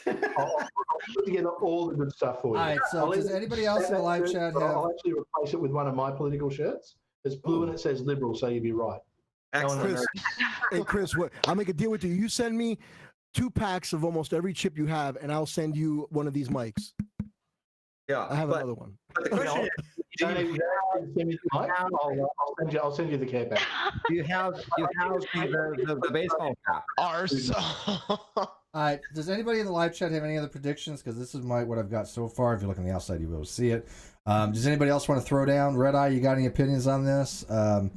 Anybody else that wants to get it on record? Because you only got 3 days left. Landon, get ready with some money, okay? Okay. If you too, Manya. And by the way, Manya, understand we're talking about when it gets recorded at the the actual final tally. Yeah, the actual tally. Which? Sorry, again, what? The joint session of the House and Senate when they actually do the real counting. Yes. I get it. If Scalia comes from the grave and flips Florida, it'll it'll be the what gets recorded. Yes, not we what get that. What the press Yes, says.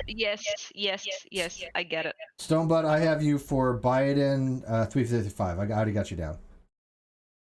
Dr. Zayas, I have you down for Trump, and he says 278 for Trump. Okay. Wow. Put Lissy Lou down for Trump. Yeah. And are Lucy Liu we putting down Trump? our celebrity wives? Sure. Okay, put Amelia Clark down for Biden. I'm gonna add that into your thing here. And why are we going for Amelia Clark, by the way? I love her. That's my future wife. Does she know this? Does she know this? She doesn't know it yet, but it's gonna happen. All right. Yeah. Good luck with that. You know, shit. Yes, it is important.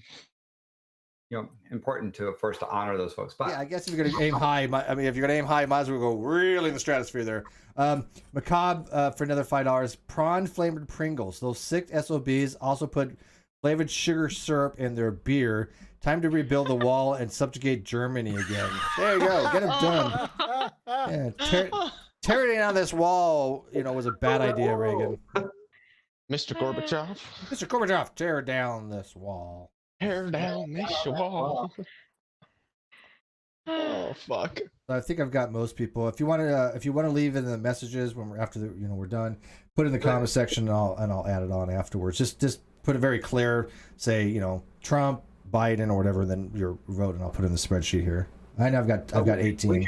We should definitely advertise the show that we're going to have. I think on Tuesday. I think we should. Why don't you do that? So we're going to have an election night special. We'll watch the history begin to unfold. As to how it will end up unfolding is anyone's guess. Cobb has Trump at 304. Okay.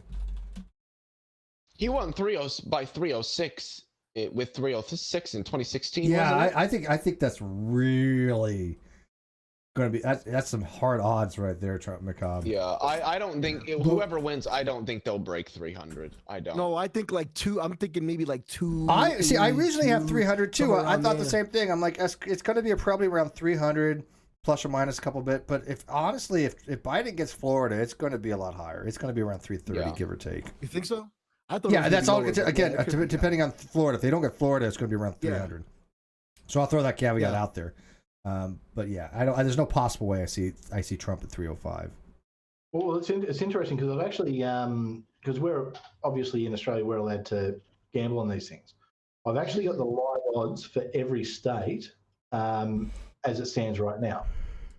So Florida, the Republicans are paying $1.57 for the win, whereas the Democrats are at $2.05. So they're the clear favourite there. But what were the other states that we were sort of tossing up? Georgia is a huge toss-up state right now. So Georgia, Texas they've got the is another decent one. Pennsylvania, Arizona, Pennsylvania, yeah. Cool. South Carolina. So Georgia, I'll start with Georgia. So the Republicans are at $1.65. The Democrats are $2. So I don't know if you guys work the same in the US, but that means if you bet $1, you win $2. You get $1.65 if the Republicans win, $2 if the Democrats win. Yeah. So what were the other states we were talking? So Minnesota, the Democrats are the hot favorite, $1.30 to $3 for Republican. Nevada, the Democrats $1.30 to $3.30 for the Republicans. So that's they're saying that'll probably go Democrats. And look, betting agencies are always a good indicator, I think. North Carolina is the closest I can see, $1.82. Yeah, North Carolina's pretty close right now. It would be really hard to call. That's why I said that North Carolina can go either way. I mean, they're good. They're a good indicator of the crowd sentiment, but they may not be a good indicator of if the crowd is wrong. Right. So real quick, we got the super chat. Defango, Danger Man 5. I think that's Defango. £5. No, that's not Defango. He's not European. £5. He says, if Biden loses, then Hunter Biden 2024, baby. Good luck with that. It's funny, if you're watching American media, you'd think Hunter Biden was running now. So when do you think the election results will be known? Okay, can I answer that? Okay, first of all, 2024 is actually going to be Donald Trump Jr. probably, or I would probably have to say Ivanka. No, but just please, saying, no. I'm not even kidding here. Trust me, Ivanka, she's got some aspirations. Not a fan of her. God, thank God she's pretty, but the rest of her, Jesus. Keep us. She's a classic blonde. Oh God. Ivanka. So this is okay. Now that you maybe think about Ivanka, what was the question again? I don't stop thinking about her. Yeah, no. If she had a decent personality and a soul, she wouldn't be bad. Yeah. But don't worry about it, because if she had a soul, I'd suck the soul out of her. I'm sorry for making that noise. I forgot the question. What was the question I was going to answer? So when do you think? Yeah. Okay. All right. So I think, and you're going to kill me for this, Landon, please. And you know where I live, so don't. I think that actually we'll have a pretty good idea, and they'll probably call it by midnight Eastern. But will it be official? Not until probably 24 to 48 hours afterwards. But I think by midnight Eastern, there'll probably be enough where Trump would have to know whether he has to concede or not. Yeah, depending on how close it is, will determine whether Trump concedes right away or not. Which I don't think he's going to concede either way. I think he's going to just do his Trump thing. He's got to cut his dick off and do that. Hey, Landon, I just want you to know that there'll be no Aussie Mite, no Mighty Mite, because they're rubbish, and it will be a Vegemite you get. Absolutely. I have got to have. I tried Vegemite and I didn't like it. What you're seeing here is the gift package that my good friend Red Eye sent me with all these yummy bits. Yeah, if I ever get to Sydney, I will allow Chris. I will allow Chris to have me try Vegemite. Or just they're yummy. And of course, Steve, continue. You see, the reason why I had the Milo is I did the Milo straw thing. You bite off into the Tim Tam, and suck the Milo up through the Tim Tam before it falls apart. No, rookie error there. The Tim Tams go better with coffee. Yes. I'm going for the Milo thing because I'm, that's a kid at heart. But Milo, you just put bucket loads of Milo in with about that much milk and just enjoy it. I don't know. To me, Vegemite tastes like mold, even though it's it's a yeast, but whatever. It still tastes like mold. No. Take it back. Take it back. Even over Bloom 17. But just to give you guys an idea, Vegemite, amazing. Yeah. Well, I don't know why something that's a fungus tastes like mold. I call me crazy, but whatever. Wait, mold is a fungus. Yeah. Probably of the mites there, Marmite is my least favorite. Well, Marmite's British. That's not Australian. Yes. That's why it sucks. Exactly. See, we're on a unity ticket here. Well, I mean, come on. Let's be honest here. It's British. Bad food and worse weather. That's about all they're they don't have good food in Britain. I mean, they don't. I do want to try Scotch eggs, though.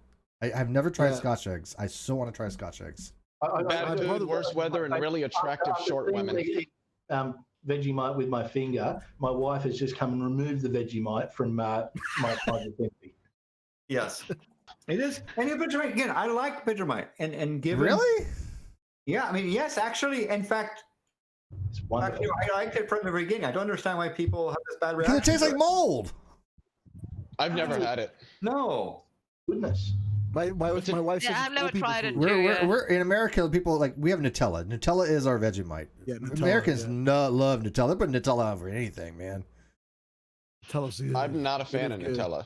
It's okay. No, I'll eat it. Yeah, no, I'll eat Nutella, but yeah, Nutella's good. It's just and it's not like terrible, but I'm not. It's better on certain things than others. You get a certain kind of cracker, and it's really good. But by the way, Nutella is from Italy. I will point out. Nutella. its origin is Italian. I could believe it because it tastes good. Yeah. Actually, but it's from the Piemonte region, right? So from Piedmont region, so it is more of it's the Italian that's more French-like, if I could put that. Some people think Who else would know this but Landon? Let's be honest here. So you're talking that's like the northern region, is what you're saying? Yeah, but northern, but it's the north. It's sort of it's a northwestern area. Okay, all right. Where it came from. But it's sugar, palm oil, hazelnuts, cocoa, and milk powder. What else could you want? I can make that at home. Yes, you try can. to anyway. Yes, you can. But it was, I guess origins was in the mid '60s, if I recall correctly, or early '60s. Gotcha. But hazelnut chocolate sort of thingy spread, and it's yummy, sweet but yummy. So, another question for you guys: has everybody gone out to vote that's capable of voting? That can already voted for Biden, because why would I vote for the quote unquote fascist? And I have to admit here, I think Landon and Chris convinced me. I wouldn't go as far as say that Trump is a fascist, but he definitely is. He has fascist he leans in that direction. I think Trump admires fascists. Yes. Oh yeah, for sure. That's why he's going sure. Yeah, going to North Korea and all that stuff. Of course, he idolizes those people. He wants to be like them, but he can't be like them. And given the but here's in quotes I hear in the opportunity to become one, you better believe he will. Oh, certainly. Yeah. So he doesn't know, for example, but Trump doesn't know about Pinochet. But if you did, he'd say, "Wow." Pinochet, that's where I'm at down here. Oh my God, what the fuck is Pinochet's first name? I can. God damn. Rez, Jeff, I'll get you the link in a second. Jeff, Rez says the trick is you have to have it in small doses. You can't slather it on toast and butter. Expect to like it. You butter the toast and put a very light spread on top. Oh, it has to be really light. Macabre says for $5 Australian. Yeah, he eats it like the bucket full. Macabre says for $5. Milo and Tim Trans, love you. Landon, then you said Promite. I was about to give you an honorary Aussie card. Now it's just kidding. So you screwed the pooch on that, Landon. You had it, but I'm not like a dirty word. Hey, really quick, let me, Leo. The answer to that question is Augusto Pinochet. There you go. I kept wanting to say Augustus, and I'm like, that's not right. Yeah, I do. The reason I know about it is because I currently live in Central America, and he is from South America. But I am very aware of everything that goes on in South and Central America. I watch out for it. I read about them. I study it because I don't want to be here if that shit happens again. I want to be able to identify all of the those telltales and bounce the fuck out of here. Dude, when you come to the States, the travesty of justice when they had that son of a bitch in custody, and they decided, he suffered enough. Given what they did to people. So, Comic Mate, can I ask particularly which country you live in? And you don't have to answer if you're not. I know. I'm fine. I'll dox him. I know where the hell he's from. Yeah, I'm in Honduras. Okay. See, my uncle, he got his master's in anthropology from Iowa State University. I live in Iowa. He also has a bachelor's in psychology, but currently works in the automotive industry. Well, owns a company in the automotive industry. The guy's all over the place. But he did his 70-page master's thesis on stuff. I think the anthropological relations and everything of specifically Honduras. So they visited there, and my grandma said that. And this would have been back in the early 90s, and so I can't say whether things have changed, but she said that back then, and obviously not saying this in any offensive way, but that it was you could tell it was a very poor country, and that she was like that. But she said the way the sort of the heartiness of the people there. Yeah. For this type of people aren't judged here by levels of poverty. That's not the classism here. Classism. It's a little bit different. It's structural classism here is I can't even start to explain it the way it is. But in the time that you're talking about, the country was not poor though. It was at one of its apexes of of extreme riches. Interesting. With cocoa trades, and several other different veggies and fruits that they were mining down, not mining, but they're growing, excuse me, like bananas, and all that stuff was getting shipped. It was at the apex, and that's roughly when the end of the tyranny was happening. But even though the man Oswaldo was in power during that time, it still was one of the most beautiful centralized countries in Central and South America. Oh, definitely. Yeah. So everyone was making tons of money. There was barely any crime, if at all, no crime. No one would talk crap about anybody because you'd be scared, because they had these they were called La Sombra. They would come in the middle of the night and yank you out of your houses, and they would never see you again. Disappear. You would disappear, and there's mountains full of people. There's mountains that are made on bodies, pretty much. Yeah. But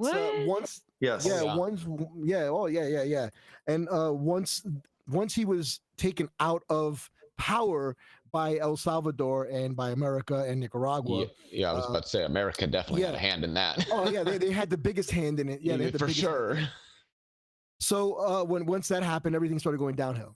And then just recently we had a coup. We had a governmental coup. I think it was about 8 years ago. Mel Zelaya was the president at the time. He wanted to. He didn't even want to. He talked about the possibility and the greatness of a president not serving for 4 years, but for 8 years, because he can continue to do the great work he was doing for the next 4 years, and then keep going. Then the next president could come in just like they do in the States. So they, just for saying it, they ousted him.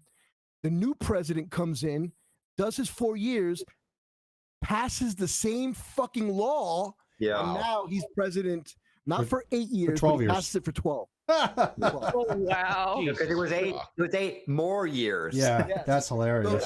So the point is that now, slowly but surely, we're getting to the point where he's gonna be who Trump wants to be. Yeah. And how long has he been now? Crazy. He's been in 6 years now. I want to say 5 years, 6 years. 6 years. You got a ways 6 to years. go. Yeah, and here's the funny thing is that the last votes, he didn't fucking win it. He did not win. But there was ballots that were, boxes that were thrown away. There were soldiers outside of polling stations where they weren't allowing people to go in. I mean, it was freaking crazy. That's how it starts. Exactly. And that's when we see the Republican Party and Donald Trump attacking mail-in voting in this country. I mean, just Friday or just on Friday or Thursday, in Harris County, Texas, the Republican Party wants to get rid of, literally throw away 100,000 votes that were cast as curbside ballots. I don't actually know what the curbside means. I looked it up earlier today, but I think a curbside ballot is when they're put into the blue box. Yeah, and that's what I got from it. But you know how some of these media sites explain things in a way where you can't even underfuck. Yeah, you can't decode it. And the judge that they want to hear this case has already called an emergency meeting on Monday without letting Harris County give an explanation for why they set things up the way they did. The 8th Circuit Court of the United States ruled in Minnesota that for ballots to be legitimate and to be counted, they have to be turned in by 8 p.m. on election night. The Wisconsin Supreme Court has ruled that the same thing, but they have to be turned in by midnight on election night. So, I mean, we're seeing the same thing by the Republican Party here in the United States of America. And that's the thing is, we've got mail-in voting here, but it's always got to be in by when the polls X amount of day. I agree. It shouldn't be the next day. That's ridiculous. That day of, that's it. I want to give everyone a bit of a clue here, and for your Trump arguments, and I shouldn't do this because it goes against my own argument. If you want to argue comparisons and the Trump fascist thing, look at the Weimar Republic. The Weimar Republic was actually the most liberal democracy in the world in the 1920s, which is where Germany was. The Great Depression happened, and then they flipped it, plus the Versailles Treaty and a few other sort of factors. But if you were ever going to go for the Trump fascist thing, research the Weimar Republic. Yeah. Okay, I'll do that. I'll check that out as well. Yeah. Just talking about that, I just was a while ago. I was telling Steve, my company was doing business in Nicaragua, and when the Sandinistas took power again, I don't know. Do you guys know who the Sandinistas are? Yes. The Contras. Yes. So the Sandinistas are also dubbed the Contras. They were bringing guns and drugs in, from America, guns from America and drugs from Colombia to America, and it was the whole country. It was pretty much like a base of operations for the CIA.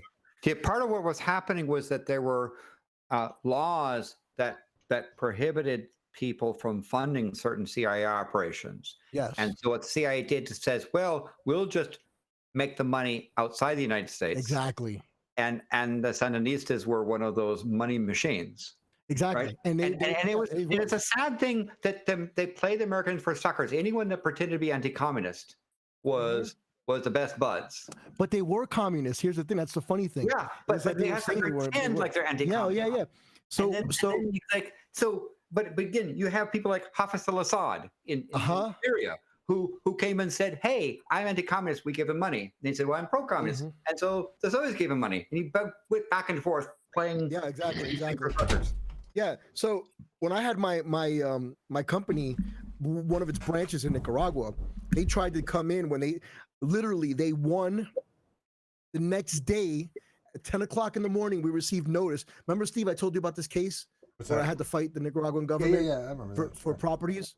So the next day around 10 o'clock, we got a knock on our door, and we had a summons that we had to return all properties that were given to us by the government of Nicaragua.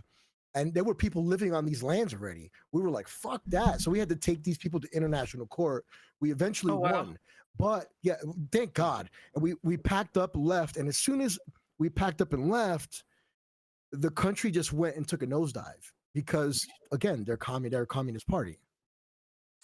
So you just got to beware. My whole point with that is you have to beware. Even though we live in a country with checks and balances, you have to be a watcher. You have to watch what's going on. Exactly. Because the minute you look to the left, everything slips through your fingers, and then we're fucked.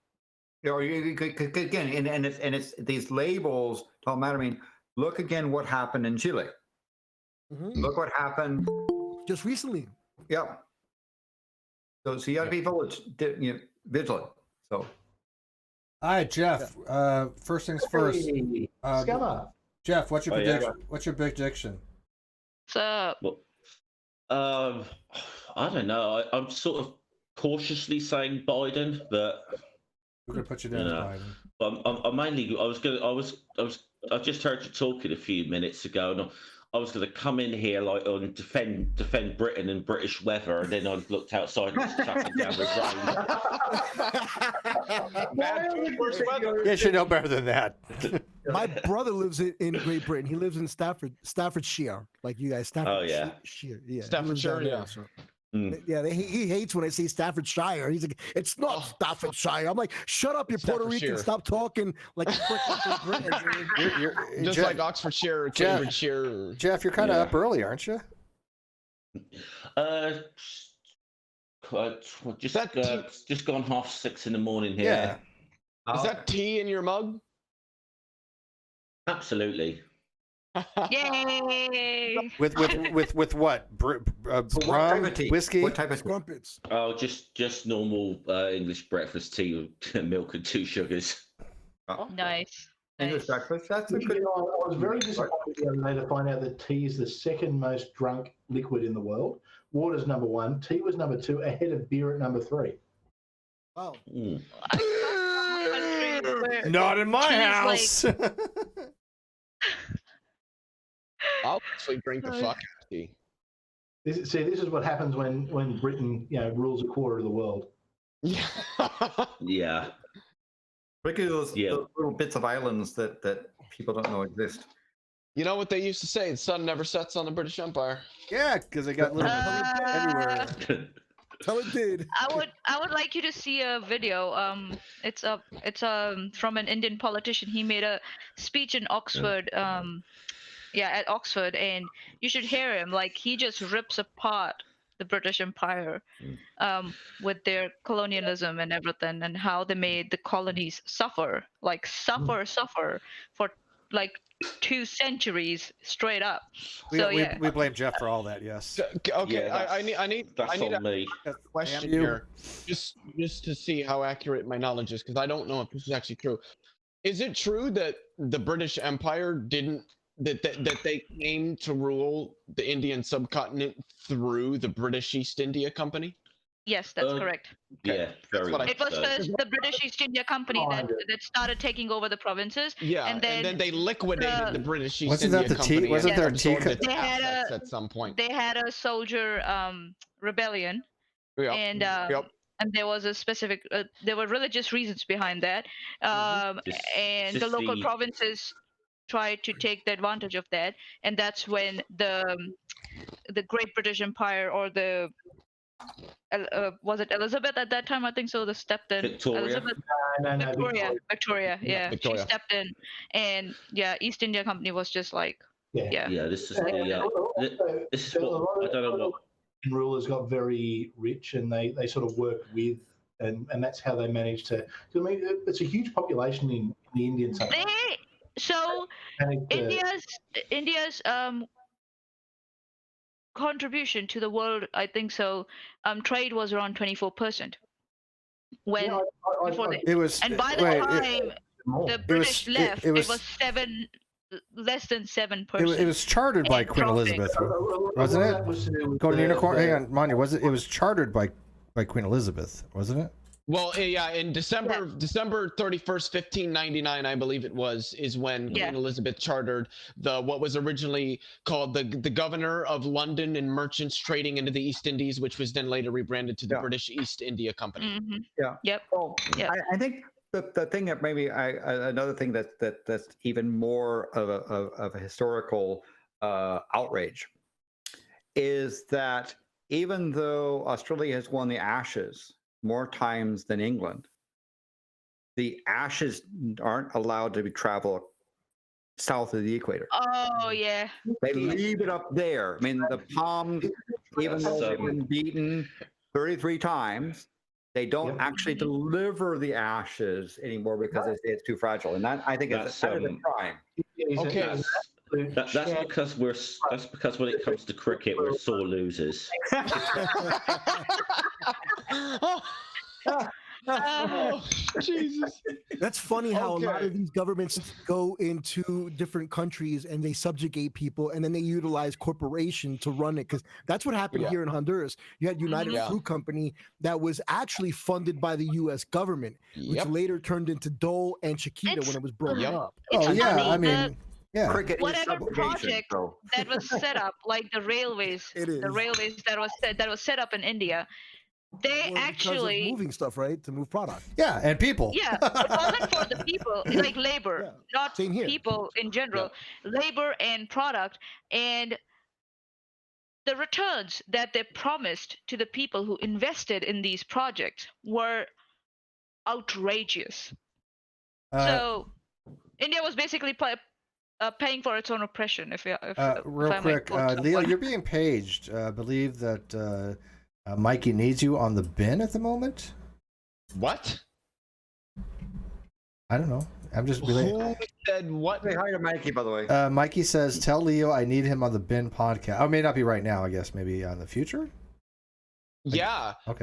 If he just searches my YouTube channel, which I broke 100 subscribers. Yay! Congratulations, mate. I remember my first 100. Yeah. What's that? I said I'll subscribe. Send it to me in Twitter. Right on. Well, if you could just go to youtube.com/c/Leophilius, Leophilius, you'll get my channel. What was I going to say? My email is linked in my channel, and it should be public. So just email me, and I'll go on a podcast. Sure, no problem with that. It's I find it very frustrating with YouTube at the moment when you do hit these little milestones, and then like a few days later, YouTube seems to take 2 or 3 subs away from you. They did that. I was at like 114 subscribers, and then like 4 hours later, I dropped down to 107. But I don't. You always remember your first 100. Chris, it is YouTube's counting method is non-Euclidean, right? They numbers kind of like tunnel into each other and. Yeah, totally. Well, Chris, you're 111 now, Leo. Awesome. I'll talk to you and I'll Okay, I'm going to head out. I'm going to head out. Thank you guys for your time today, and enjoy the rest of the show. And Landon, get your money. And yep. well, just for that, if I win, Manya will. Yeah, but we have to wait until. Please finish that sentence. That's actual meeting. So we wait, hold on. January time frame, right? When the joint session is there. So is Landon leaving too? Please tell me no. No, I'm here. Okay. I'm here. I do have a question that I did want to ask you though at some point. Yes. I'm quite certain you know who Leonard Susskind is. Yes. Well, and he wrote actually as far as I know it's 3 books. I don't know if he's written any more. A 3-part book series called The Theoretical Minimum. I'm assuming you've heard of this. I know of that. I've not read it, sadly. Okay. I was going to ask you, a friend of mine, and I read it before back in 2014, but my understanding of math was significantly more lax back then. I only understood like 20% of the book. It's Quantum Mechanics, The Theoretical Minimum, that he wrote with Art Friedman. I was just going to ask what you have heard of the book. I have heard that it is a very good book. It's not too overly technical. I read David Griffith's book, Quantum Mechanics. The one I read was the 3rd edition. That one was quite technical. How did we get into this? I understood. How do we break into this, right? Am I missing something here? No, it just popped into my head because I thought he was leaving. So the book is a good treat without being overly technical, without being trivial, right? That's what I'm. But I have not read that. New things from physicists that they have looked at the information paradox again and felt that now information can leave a black hole. It requires some things from quantum mechanics minimally, some things from string theory, and I guess hyperdimensions or something along those lines as well. Let me find the article again because that's really interesting. No, let's not. Because, we have Chris Attlee with us. Let's not get into quantum. I mean, come on. Let's work with what we got here. when in my discussion with Hawking, the question was, could he have given up on the encyclopedia bet? And in fact, the discussion was that his giving up was sort of more being being gracious rather than it was actually on solid principles. Yeah. Go ahead. And so it might have been. He think it might have been the case that perhaps if it turns out that he's right, that the encyclopedias would be given back, but we'll have to see. They say that the entanglement entropy tracks something called the Page curve, which was established, I want to say, in the 90s, but I don't know about that. I love the way Landon says that. My conversations with Hawking, it's kind of like, I'm like, hey, I was hanging out with Taylor Swift the other day, and we were just chilling, having a tasty freeze. But then we talk about information loss. Somebody doesn't find Taylor Swift hot. You're not my. Hang on. Of course, Hawking's ubiquitous there. If somebody does not find Taylor Swift attractive, they don't know me and not my friend. Not my friend. So did I tell you that I'm brothers with Chris Rock? Taylor Swift, Chris Rock. I sorry, man. Just not gonna win. Hey, man, I'm married to Amelia Clark, so Yeah, I'll let her know that next time I hang out with her, going to Tasty Freezes. I am going to brag. The other day I was on a stream with Steve McRae. Yes, that's true. I was slumming. Wow. It was late. Didn't know where I was at. I even had to drunk rum and coke with me. So really quick, I want to give everybody a really good read about American history, something that a lot of people don't know about. And once you start searching and hunting, it has to go back with what me and Lonnie and all of us were talking about with the companies taking over. It's called the American Banana Wars in Central Banana Republic. Good. Yeah, it's just overall what was going on in that time frame in the early 1900s to recent with actual physical wars and political as well as corporate wars. Well, it's very interesting that time in American history, even though it didn't happen on American soil, it still has an effect on the way we operate today. I'll throw this out there. I do have actually a fairly recognizable guest coming on soon. We're already making arrangements. You might not recognize his name, but you recognize where he's from. His name is Mike Pellegrino. He plays Lucifer on the channel Supernatural. Yeah. Okay, hang on 1 second. And my wife has walked into the room, and she is the biggest Supernatural fan there is. What Supernatural? Yeah. Yeah. What Supernatural? Can you start that again? I've been talking to Mike Pellegrino today, who plays Lucifer on. This for me. Yes, it's for you. Go away. Go play with it. Sorry, it's our 4-year-old birthday, so. Of course. I've been talking to Mike Pellegrino, who plays Lucifer on Supernatural, and he is more than wanting to come onto my channel and talk about some stuff. Oh, he only wants to come onto your channel because you're a big evil meanie poopy head, Steve. Because I had Lucian Greaves on. YouTuber. Yeah, I had Lucian Greaves on, and he thinks I'm a Satanist. I've got no idea who that is, but she has watched every episode of Supernatural 1,000 times. She'll know who Lucifer is. Yeah, she'll fangirl the shit out of that. Steve, are you 5% certain or 95% certain he'll come on your channel? 95% certain. Okay. I mean, he's no David Ellis, but whatever. You know, he follows me on Twitter, and his acting agency follows me as well. Well, Awesome. when you say, what's your Twitter handle? Oh, Steve, when It's you my say name, 90, E.BJ Comic Nut. Can you say that a little bit slower? E.BJJ Comic Nut. Sorry, I have Asperger's, so sometimes I can be, kind of a retard. It's okay. What, Jeff? We're all. I was just going to say, Steve, when you You've got 113 subscribers now, so more people.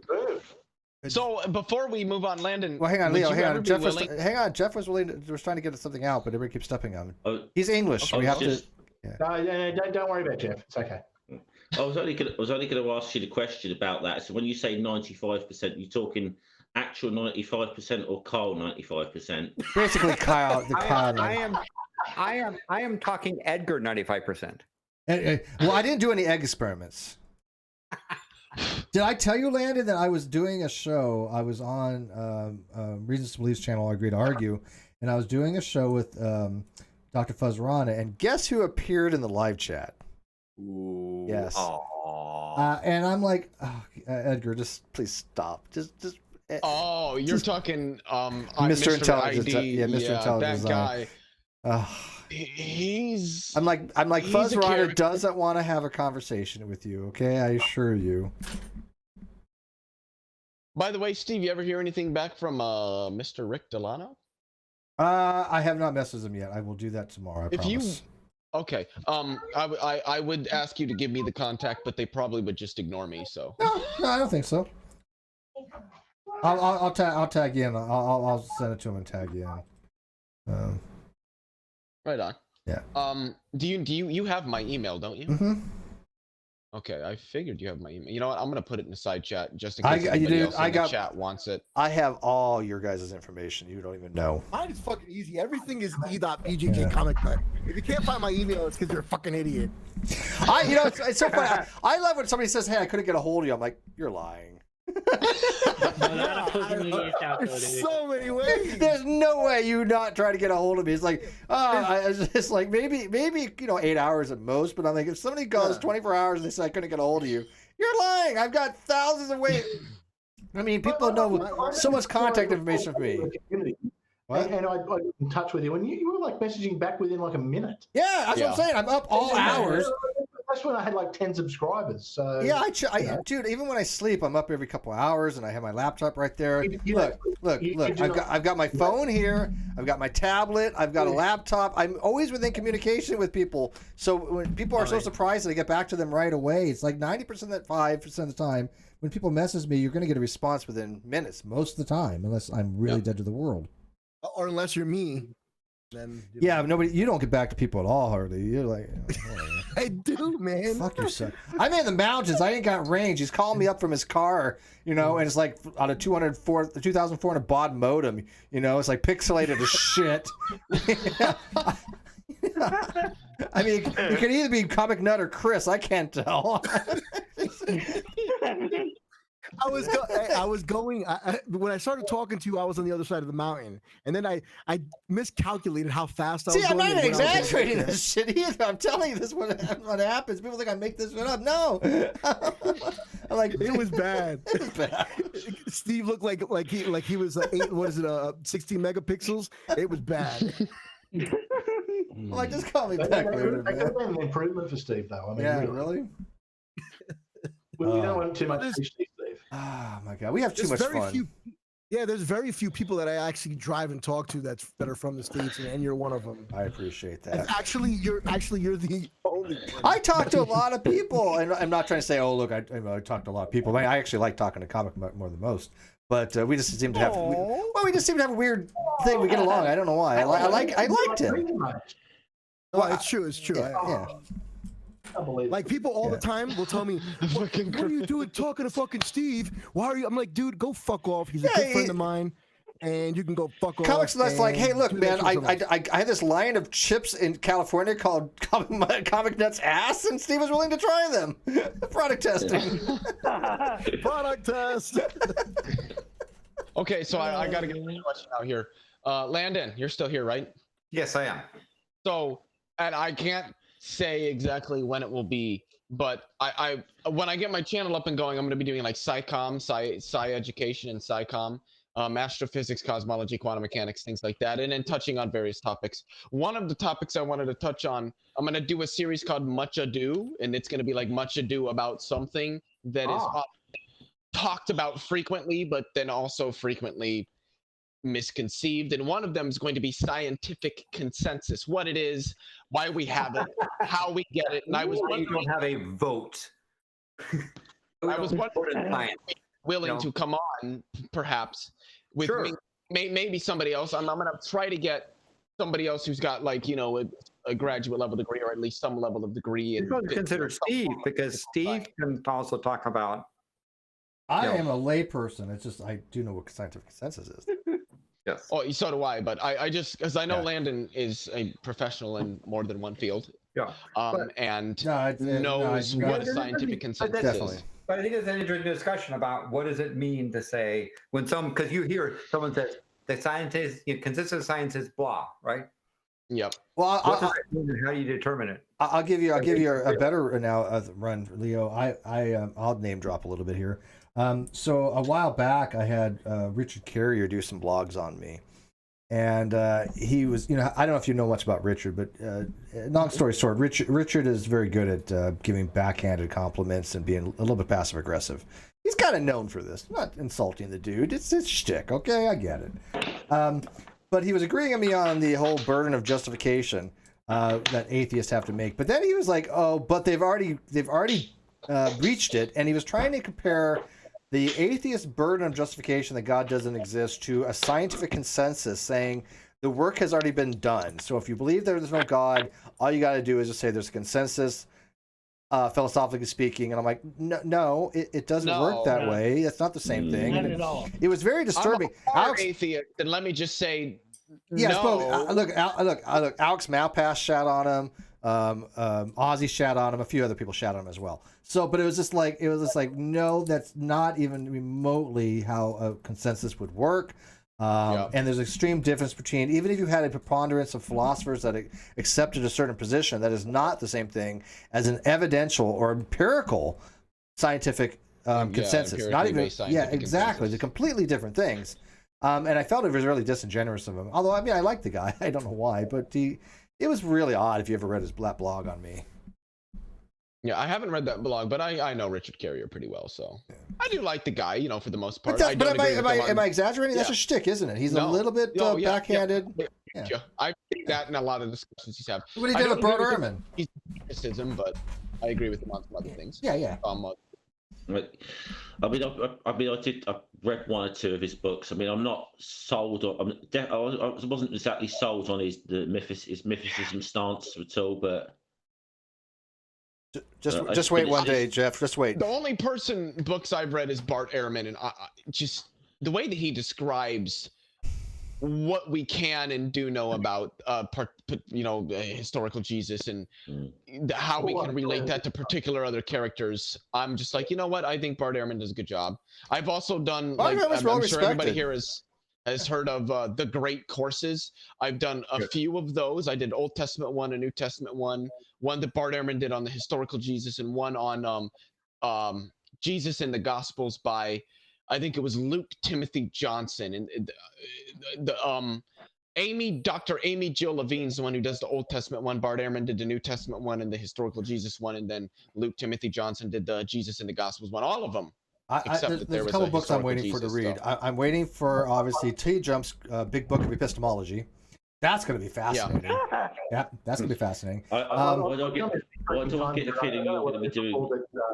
The historical Jesus, I would actually argue the historical Jesus. Yeah, I would too. I would say there was. Will you be using the big book of epistemology? Because that's going to be epic.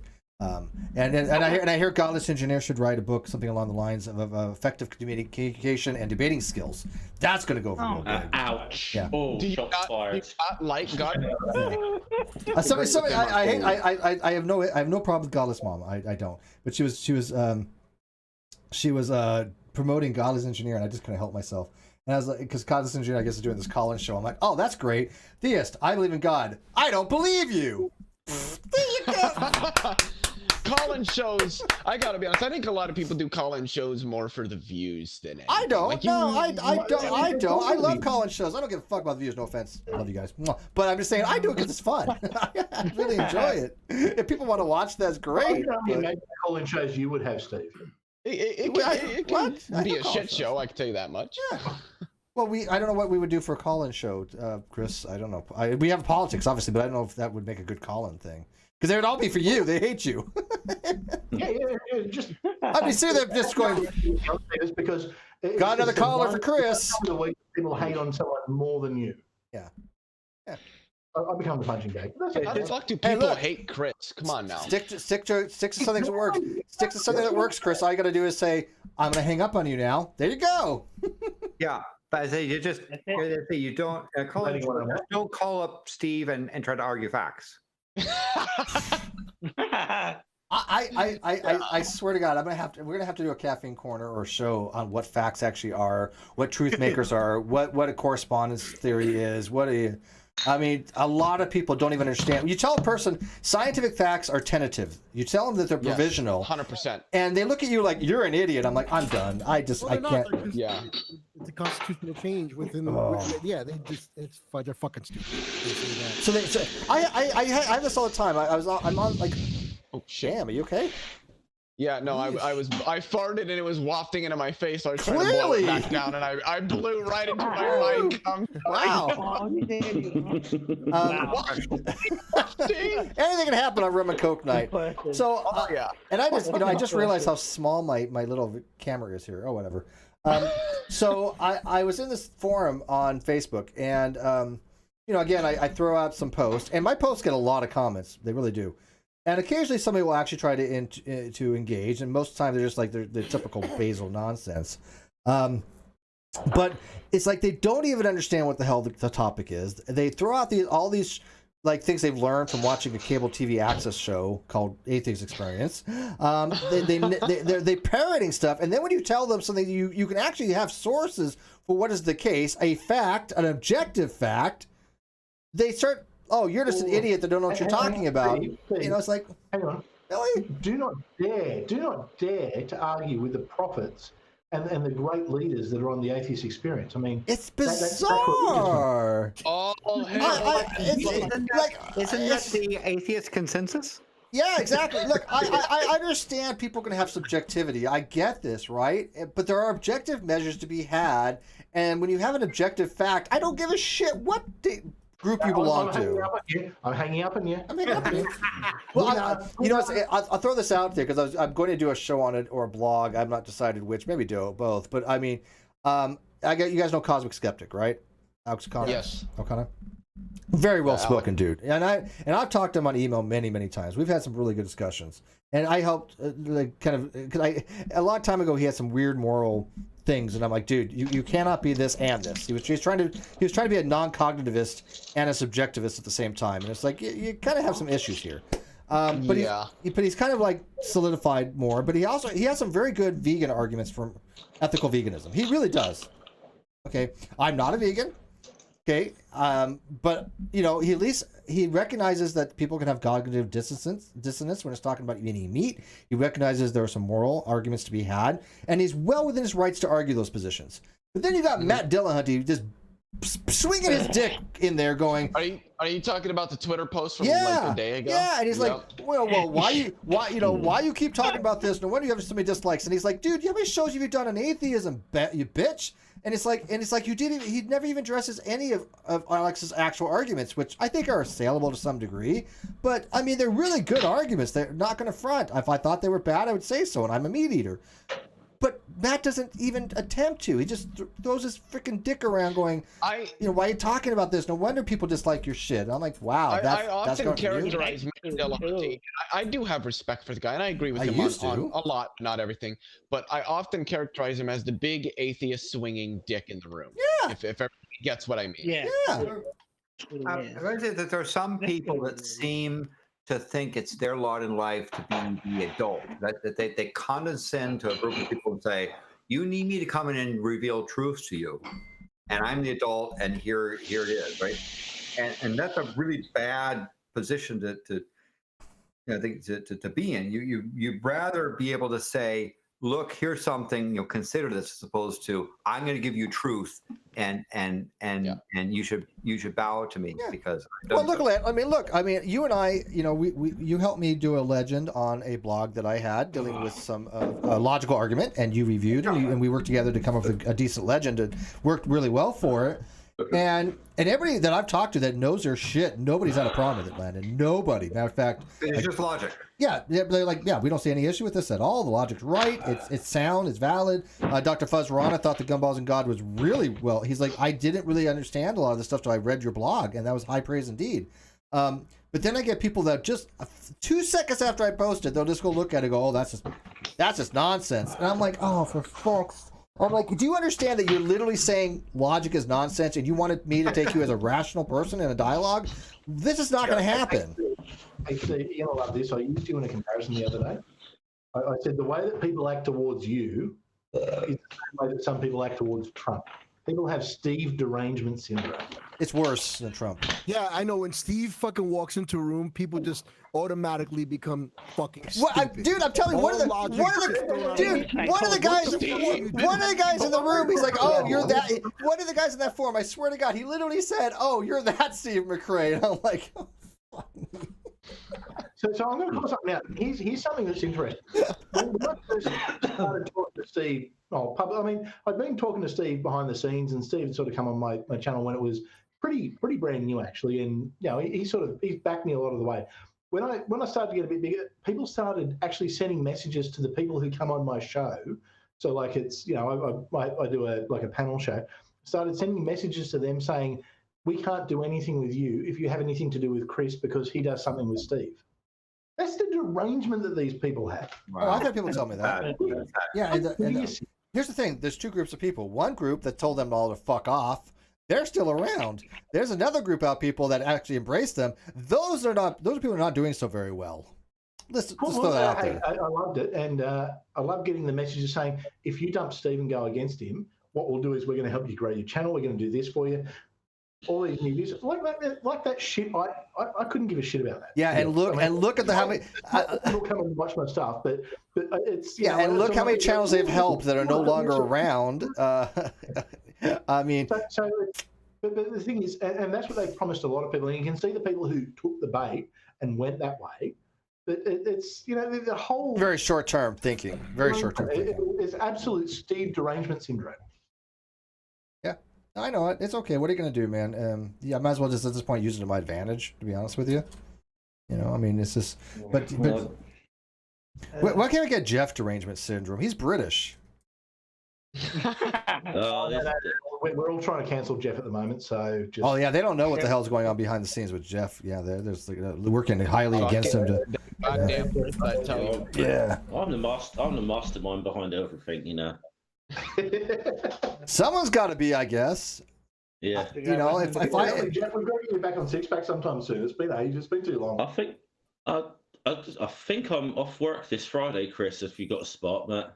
Yeah. But we're talking about the religion of woke. So oh god, welcome. Dude, have you seen? I have like Laura coming around back again. Who again somebody who we distanced ourselves with years ago. We wanted nothing to do with because she just doesn't handle social cues right. She has these moral crusades that are just useless.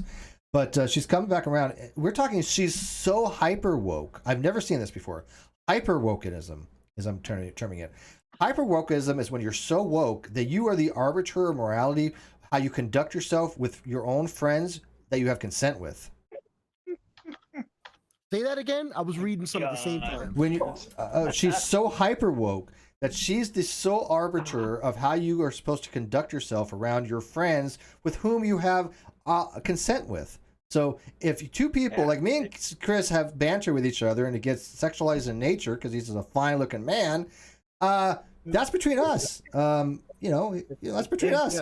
Yeah. Who the hell is to intervene on that? If I have his consent, he has my consent, right? And by the way, you definitely have my consent, Chris. But you know, sometimes I like it when I don't have that consent. It makes makes a little bit more risque, don't it? Spicy. Yeah, spicy. Makes it sexual. But who is a third party to look in and go, well, you shouldn't be talking like that? And people are like, what the fuck are you talking? Who the hell are you telling? The fact Wait a minute, that so many people cannot understand when something is obviously a meme. Oh my god! Actually, kind of depressing. Like when they take it catch seriously. the fuck on, dude. No. But the thing is, they can see that it's a meme. But the problem is, what they do is they see it and they spin it to the narrative that they want to spin it. They want to demonize you. They don't kill. Yeah, they want to demonize you. Yeah. I know a certain person that's pretty close to me that's on the panel that happened to. Where they were joking around and they were demonized. I'm not going to say any names, but they're on the panel. I hate that crap. So yeah, man, you know, it's just that's straight up bullshit, man. People do that all the time. And you know, one of the other things that with the super woke fucking people, it's cultural differences. Yes. Cultural differences. Like me, I'm a Latin man, Puerto Rican, born in the Bronx, raised in the Bronx. I'm a ex-professional fighter. We deal with things differently. MMA? Yes, MMA. So we talk differently. Me and my brothers, we interact differently. Our friends interact differently. So when I say something that's like that seems rough to other people, they just take it as another day at walk in the park, and then they're offended because of something I said. Like a while ago, Steve knows this too. I wrote a small dissertation on a certain individual, and it wasn't fucking nice, but it wasn't threatening, and it did say, and if the person has a problem and doesn't understand what I'm writing, we can meet face to face to talk it out. But the way I said it was a little bit more forceful. They're like, "Oh my God, Comic Dust said he's gonna come over here and kill me." Brandon knows about it. Yeah. And I was talking about a certain individual, and she carried out. And I was like, man, if I wanted to go hurt you, I wouldn't fucking tell you on the internet. I'm just gonna go fucking do it. No shit. But you're a woman, I'm not gonna do that. I'm just fucking stating my history, who I am, and why I'm saying what I'm saying. And if you don't understand, fucking too dumb, then we can talk about it. Yeah, so everybody went fucking wild. I'll give you a really good example of one of the woke things that I want to tackle. And it's something I want to bring up on my show on Friday. But, okay, so Atheist Alliance International is running a campaign for an 11-year-old who has been jailed in Nigeria for blasphemy. So an 11-year-old in adult jail. Now, they put the post out, and the head of that put out that it's, you know, religion and Islam is a retarded relic from a time gone. Now, when that term's used in Australia, which the head of Atheist Alliance International is a retarded relic, it means like it's not the same. It's not an ableist thing. Right. But the American woke crowd jumped on it, and in particular the representative is white, who I've got no issues with. I'm not wanting to start anything there, but she jumped onto it, and it became this whole, instead of the argument and the outrage being about there's a fucking 11-year-old in jail for saying something against, you know, someone who may or may not have lived 1,500 years ago. They're saying you used a word that was bad, and that was the pylon. That is the problem that we've got in the atheist community at the moment. I agree. And the secular community. Yeah. That's why so many people don't want to step into this community. Yeah, no, I agree. And by the way, I said this. I said, look, he is the lead. He is a representation of that organization. And by the way, I will have a conversation with him and John and a couple other people. I disagree with some of the Yeah. I got some disagreements with them. Zara was supposed to talk about that stuff too. But here's the thing. He does have to know the political audience for things. But it was such a blown out of proportion nonsense. And this is what they do. They find something. Yeah. They find something. They say, look, you are not allowed to use that word. Okay, bullshit. First of all, you can use any word you want because one word in one country means something completely different in another, and that's different connotations. The C word in Australia is like "I love you," and here it's offensive term. So you cannot say, So I really think there was a completely, to me, it was divisive. It really detracted from. And I will say this: Michael Sherlock, who's the head of that, he did double down on it, and he that's where I thought he made a mistake. The thing that baffled me was the outrage wasn't there's an 11-year-old in jail. Right. It was he used a word that I find right, and that's so. But I got to tell you, he didn't handle that very well. He didn't handle it really well. Yeah. No, he handled it terribly. Yeah. But still, the initial outrage wasn't there's an 11-year-old in jail. Yeah, I know. I'm on board with you on that. I'm totally on board with you on that. You're preaching to the choir on that. Trust me. The problem is if you don't subscribe to the exact group think within the atheist community in certain sections, you cancel it. You completely discard. Do you remember Godless Cranium? He was exactly like that. Oh, that guy's a douchebag. Yeah, well, he did the exact same thing. You don't agree with him? You're blatant transphobe. A different question, given, and it's a question I wanted to ask ComicNet if you could there. Number of people in the United States aren't aware that on November 3rd there's another election that's happening, and that is in Puerto Rico. Yes. On the question of statehood. Yes. And I'm wondering if you could discuss that question. Well, let me stretch. And your thoughts. Let me stretch real quick because I got a lot to. Before you get into it, let me read the super chat real quick because that way you can do your thing. Puerto Rico is actually America, part of American, which is kind of Commonwealth. Yeah, it's a Commonwealth. So the whole immigration from Puerto Rico, weird. Kawasa 10,001 as an SJW. What I'm frustrated about is that not how social justice activism was supposed to be at all. Since social media activism popped up, there's suddenly all these weirdos going berserk because they lose their shit because they think they're the arbiters of morality. Look, there are people. People who fight for social justice. 100%. But that's not what these people do. They make shit up and cause division for nothing. I have two people, Laura and what's her name, Sinister Porpoise, two absolute fucking nutters that think that they have the high grand inquisitor, the magistrate of morality, thinking they can arbitrate to me. If you don't do what we want, we'll continue to harass you. This was actually said to me. Either you apologize and you do what we want, or we're not going to stop. It's like, no, that's not how that works. That is religion. That's dogmatism. It's completely religious. It's like, are you out of your mind because I disagree with you on multiple different things that gives you the right to harass me? I've never harassed anybody ever in my life, and I certainly would not for a disagreement on some kind of ideology. That's not an excuse for anything to harass somebody. What the fuck is wrong with you people? So all right, Puerto Rico. Sorry. Question. So let me give you, because I'm a little biased on this situation. So let me give you the reason as to why. Okay, there is a group of anti-statehood individuals. They are deemed to be terrorist group by the federal government of our beautiful country. So they're called the macheteros. My uncle was a machetero. He gave his life in the name of that particular group and what it meant. He went into a police station, blew himself up in the police station. He was an idiot to do so because, it didn't change anything, and it only made matters worse within the statehood within the country of Puerto Rico. I call it a country because it has its own legislation and blah, blah, blah. Anyway, with that being said, I do think that if it becomes an independent country, it will be turned into another Haiti. it will become something that a lot of people don't realize, but Latin people in general are a fucking mess.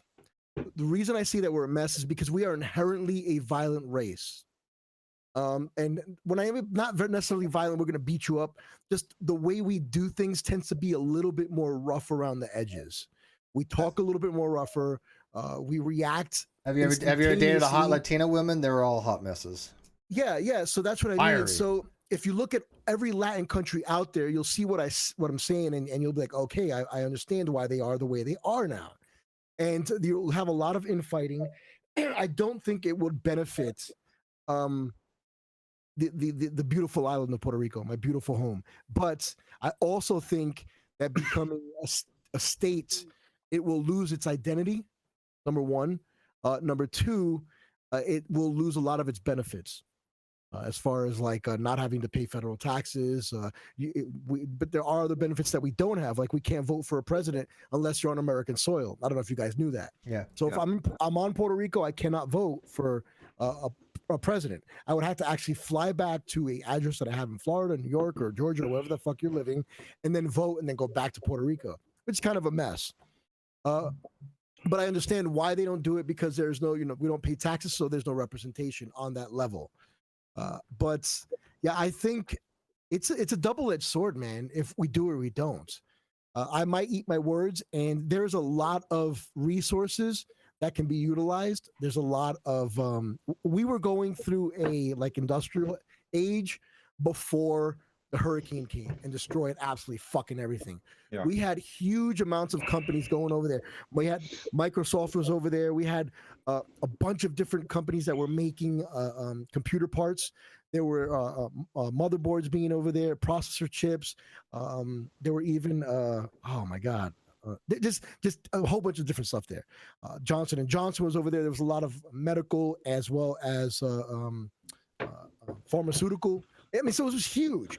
It was well on its way of digging itself out of a hole that the American government put them in by fucking having those bonds, and then the American government defaulted on those fucking bonds. So the state that the country's in right now is because of fucking all the way from what the hell's his name, from Bush all the way to Obama. None of them are off the hook. All of them, especially Bush Jr. Obama, or Senior? Bush Jr. Okay, so you have Bush Jr. and Clinton and Obama. All the tragedy. Yeah, all three of them fucked over Puerto Rico with those bonds, especially the Clintons. So. So there's a lot of people over there that are fucking pissed off. So I don't know. I really. What do you think is going to happen? I mean, can you get a prediction on the? Even though it's an advisory vote, what do you think is going to happen? I think they're going to vote to stay a Commonwealth. Real quick, I got another super chat. Macabre for another 5 says, "It's why I hate internet atheist. Chris, 98% here for new ideology, not discourse. Everyone needs to read on Gene Padgett's theory of moral development." Yeah. But anyway, one more. Sorry, I apologize. Macabre says for 5 more.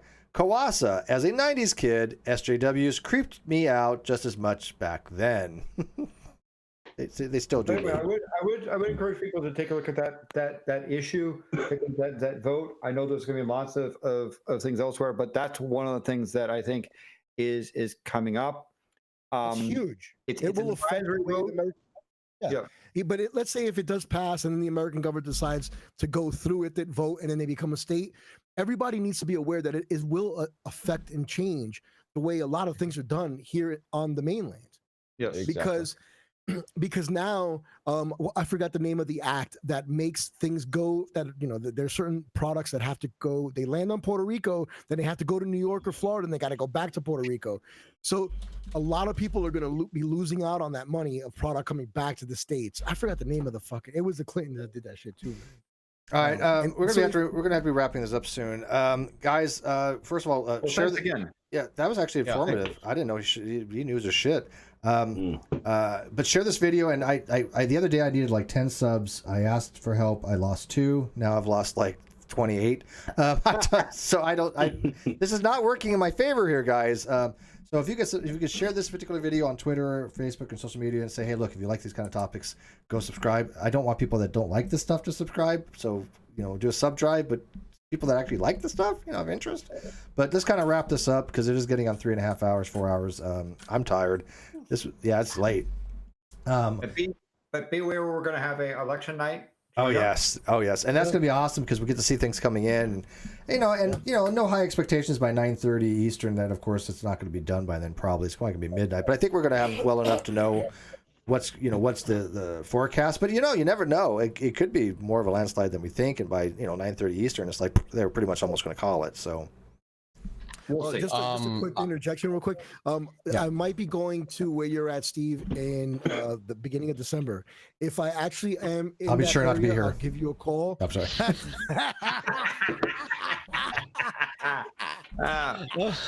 Good one. I was going to invite you to dinner, man. We'll have beer and Comic Nut Pringles ass flavored chips. all I'm gonna say about that election is, if Trump loses, I'm going to be watching Twitter to see what he does because I remember. I agree with you. He's gonna lose his shit on Twitter. I remember when Obama won his second term. This is 4 years. What do you have? 1,000 tweets in a day? Oh, he went nuts about it. He did. He just had a meltdown on Twitter. Oh, I will predict this. I'm the surety. Throughout the election night and after, no matter what happens, he will be tweeting like a motherfucker. And I don't know what else he does. I mean, he seems like he tweets an hour, 2 hours, 3 hours. It's like, doesn't he fucking have a job that he's supposed to be doing? I don't. I tweet. You almost tweet as much as Steve McRae. More. I do have a question for probably Landon because I'll know it. Our clocks go back tonight, don't they? November. Some clocks in North America, fall back, but there's other places where the clocks shift around. And for example, we're just noticing like even in Canada, Canada has lots of odd rules. So there are spots where Canada clocks. Yeah, don't it actually move. does. It's 2 a.m. though. It happens. Okay, that's what I was gonna ask because it's 1:27. 2 a.m. my time. Midnight. So, okay. Yeah, so we do set the clocks. So we will gain an hour tonight, right? Yeah. So, but I must say, it's 6:30 Sunday night. Extra hour, for 2020 is not necessarily a thing I'm looking forward to. What's that? What's not? Having an extra hour in 2020 is not something I'd look forward right? I mean, the whole Sean Connery thing I was done. I'm like, screw you guys. I'm not particularly concerned about that, considering he was kind of a misogynist. Oh my God, I hate you. Oh, come on. Don't be dissing the man. He was the guy said it's okay to hit women. I'm just. I could handle the Trump banter stuff, but can we kick him? I mean, no one says anything about it. But yeah, don't be messed. Don't be messed. Way out. Let me just give it a day. Give it a few days, man. I will say though that the collective charisma of the human race has just dropped by a third with his death. I'm telling you right now, if something happens to Betty Wright or Keith Richards, it's game over. We're done. Don't even. There's no hope. If something happens to Keith Richards, we're all screwed. That's what I'm saying. Yeah, or Betty. Keith Richards, Norris, we're done. That's it. Game over. Well, that's the old theory that if there is ever a nuclear war, the only things that are going to be surviving is cockroaches and Keith Richards. Oh yeah, he's good to go. All right, as guys. Amelia Clark is safe. Oh my God. You really got to think for her, don't you? Oh yeah, that's my future wife, man. That's my baby. That's my tiny little English woman. Well, watch it. She's small. Maze is smaller, I think. What's her name? Maze, the other girl. Maisie Williams. Maisie I don't Williams. know. She's short. I know Amelia Clark is not a large human at all. See the dream girl. The dream girl. See, I'm more of a Scarlett Johansson kind of guy, Don't say Jessica Alba. Oh God, yes. Are you kidding? Jessica Alba is like. Oh man, that's just so. And also, I mean, Alyssa Milano before she went nuts. The pre-nutter days. My wife looks a little like Jessica Alba. I love the way he did that. He's like, my wife looks a little bit, and he points up to Leo. Oh, hey, I don't know. You haven't seen some people. Steve, you haven't seen my wife? I've never seen your wife. Oh man, yeah. I don't think that'd be a good idea. Yeah, I'm saying I don't know if that'd be a good idea. I'd be like, you sure you want to be with him? She'll ask you, can you fight? I was like, is that your final answer? We have so much fun in these things. Well, again, we're gonna wrap this up. If you guys want more fun, go check out Chris's channel on the Six Pack. They have some fun over there. Good show. I hated the fact that it's 4:00 in the morning, so it's here to miss whether I'm actually up or not. But if I'm awake, sometimes I drop in. But it's actually really entertaining. You guys laugh. You guys have fun. When the clocks go back an hour, it's going to be actually. I think because we've had daylight savings here, it'll be 2:00 for you. So even better. Yeah, well, it's really late for me. Well, our clocks went back a week ago, so I think we do it before everyone else. Yeah, it's a pretty mixed up set of stuff. All right. Well, I've got the predictions here. We have 21 people on record. If anybody else wants to be added to that, just put your name in the video comment section after this uploads, and get your money ready. Come the Electoral College joint session. Yeah, I think mine is going to lose out on that one. To be honest with you. Yeah. I think that I'm going to go on record. I think Landon and I probably have the closest predictions. But if we're off, hey, it's politics, right? Yeah. If we're wrong, you can say ha ha ha. Yeah, which is fine. I'm okay. It's the politics, right? If Trump wins, you can really say ha ha ha. I promise not to be smug if Trump wins. I promise. Take that, libtards! All right, guys, I'm going to wrap it up. I'm going to bed. You guys can hang out here if you want, and I look forward to reading the comments. What you guys think of the stream? Like, subscribe, all that happy horse shit. I'm going to bed. Good night.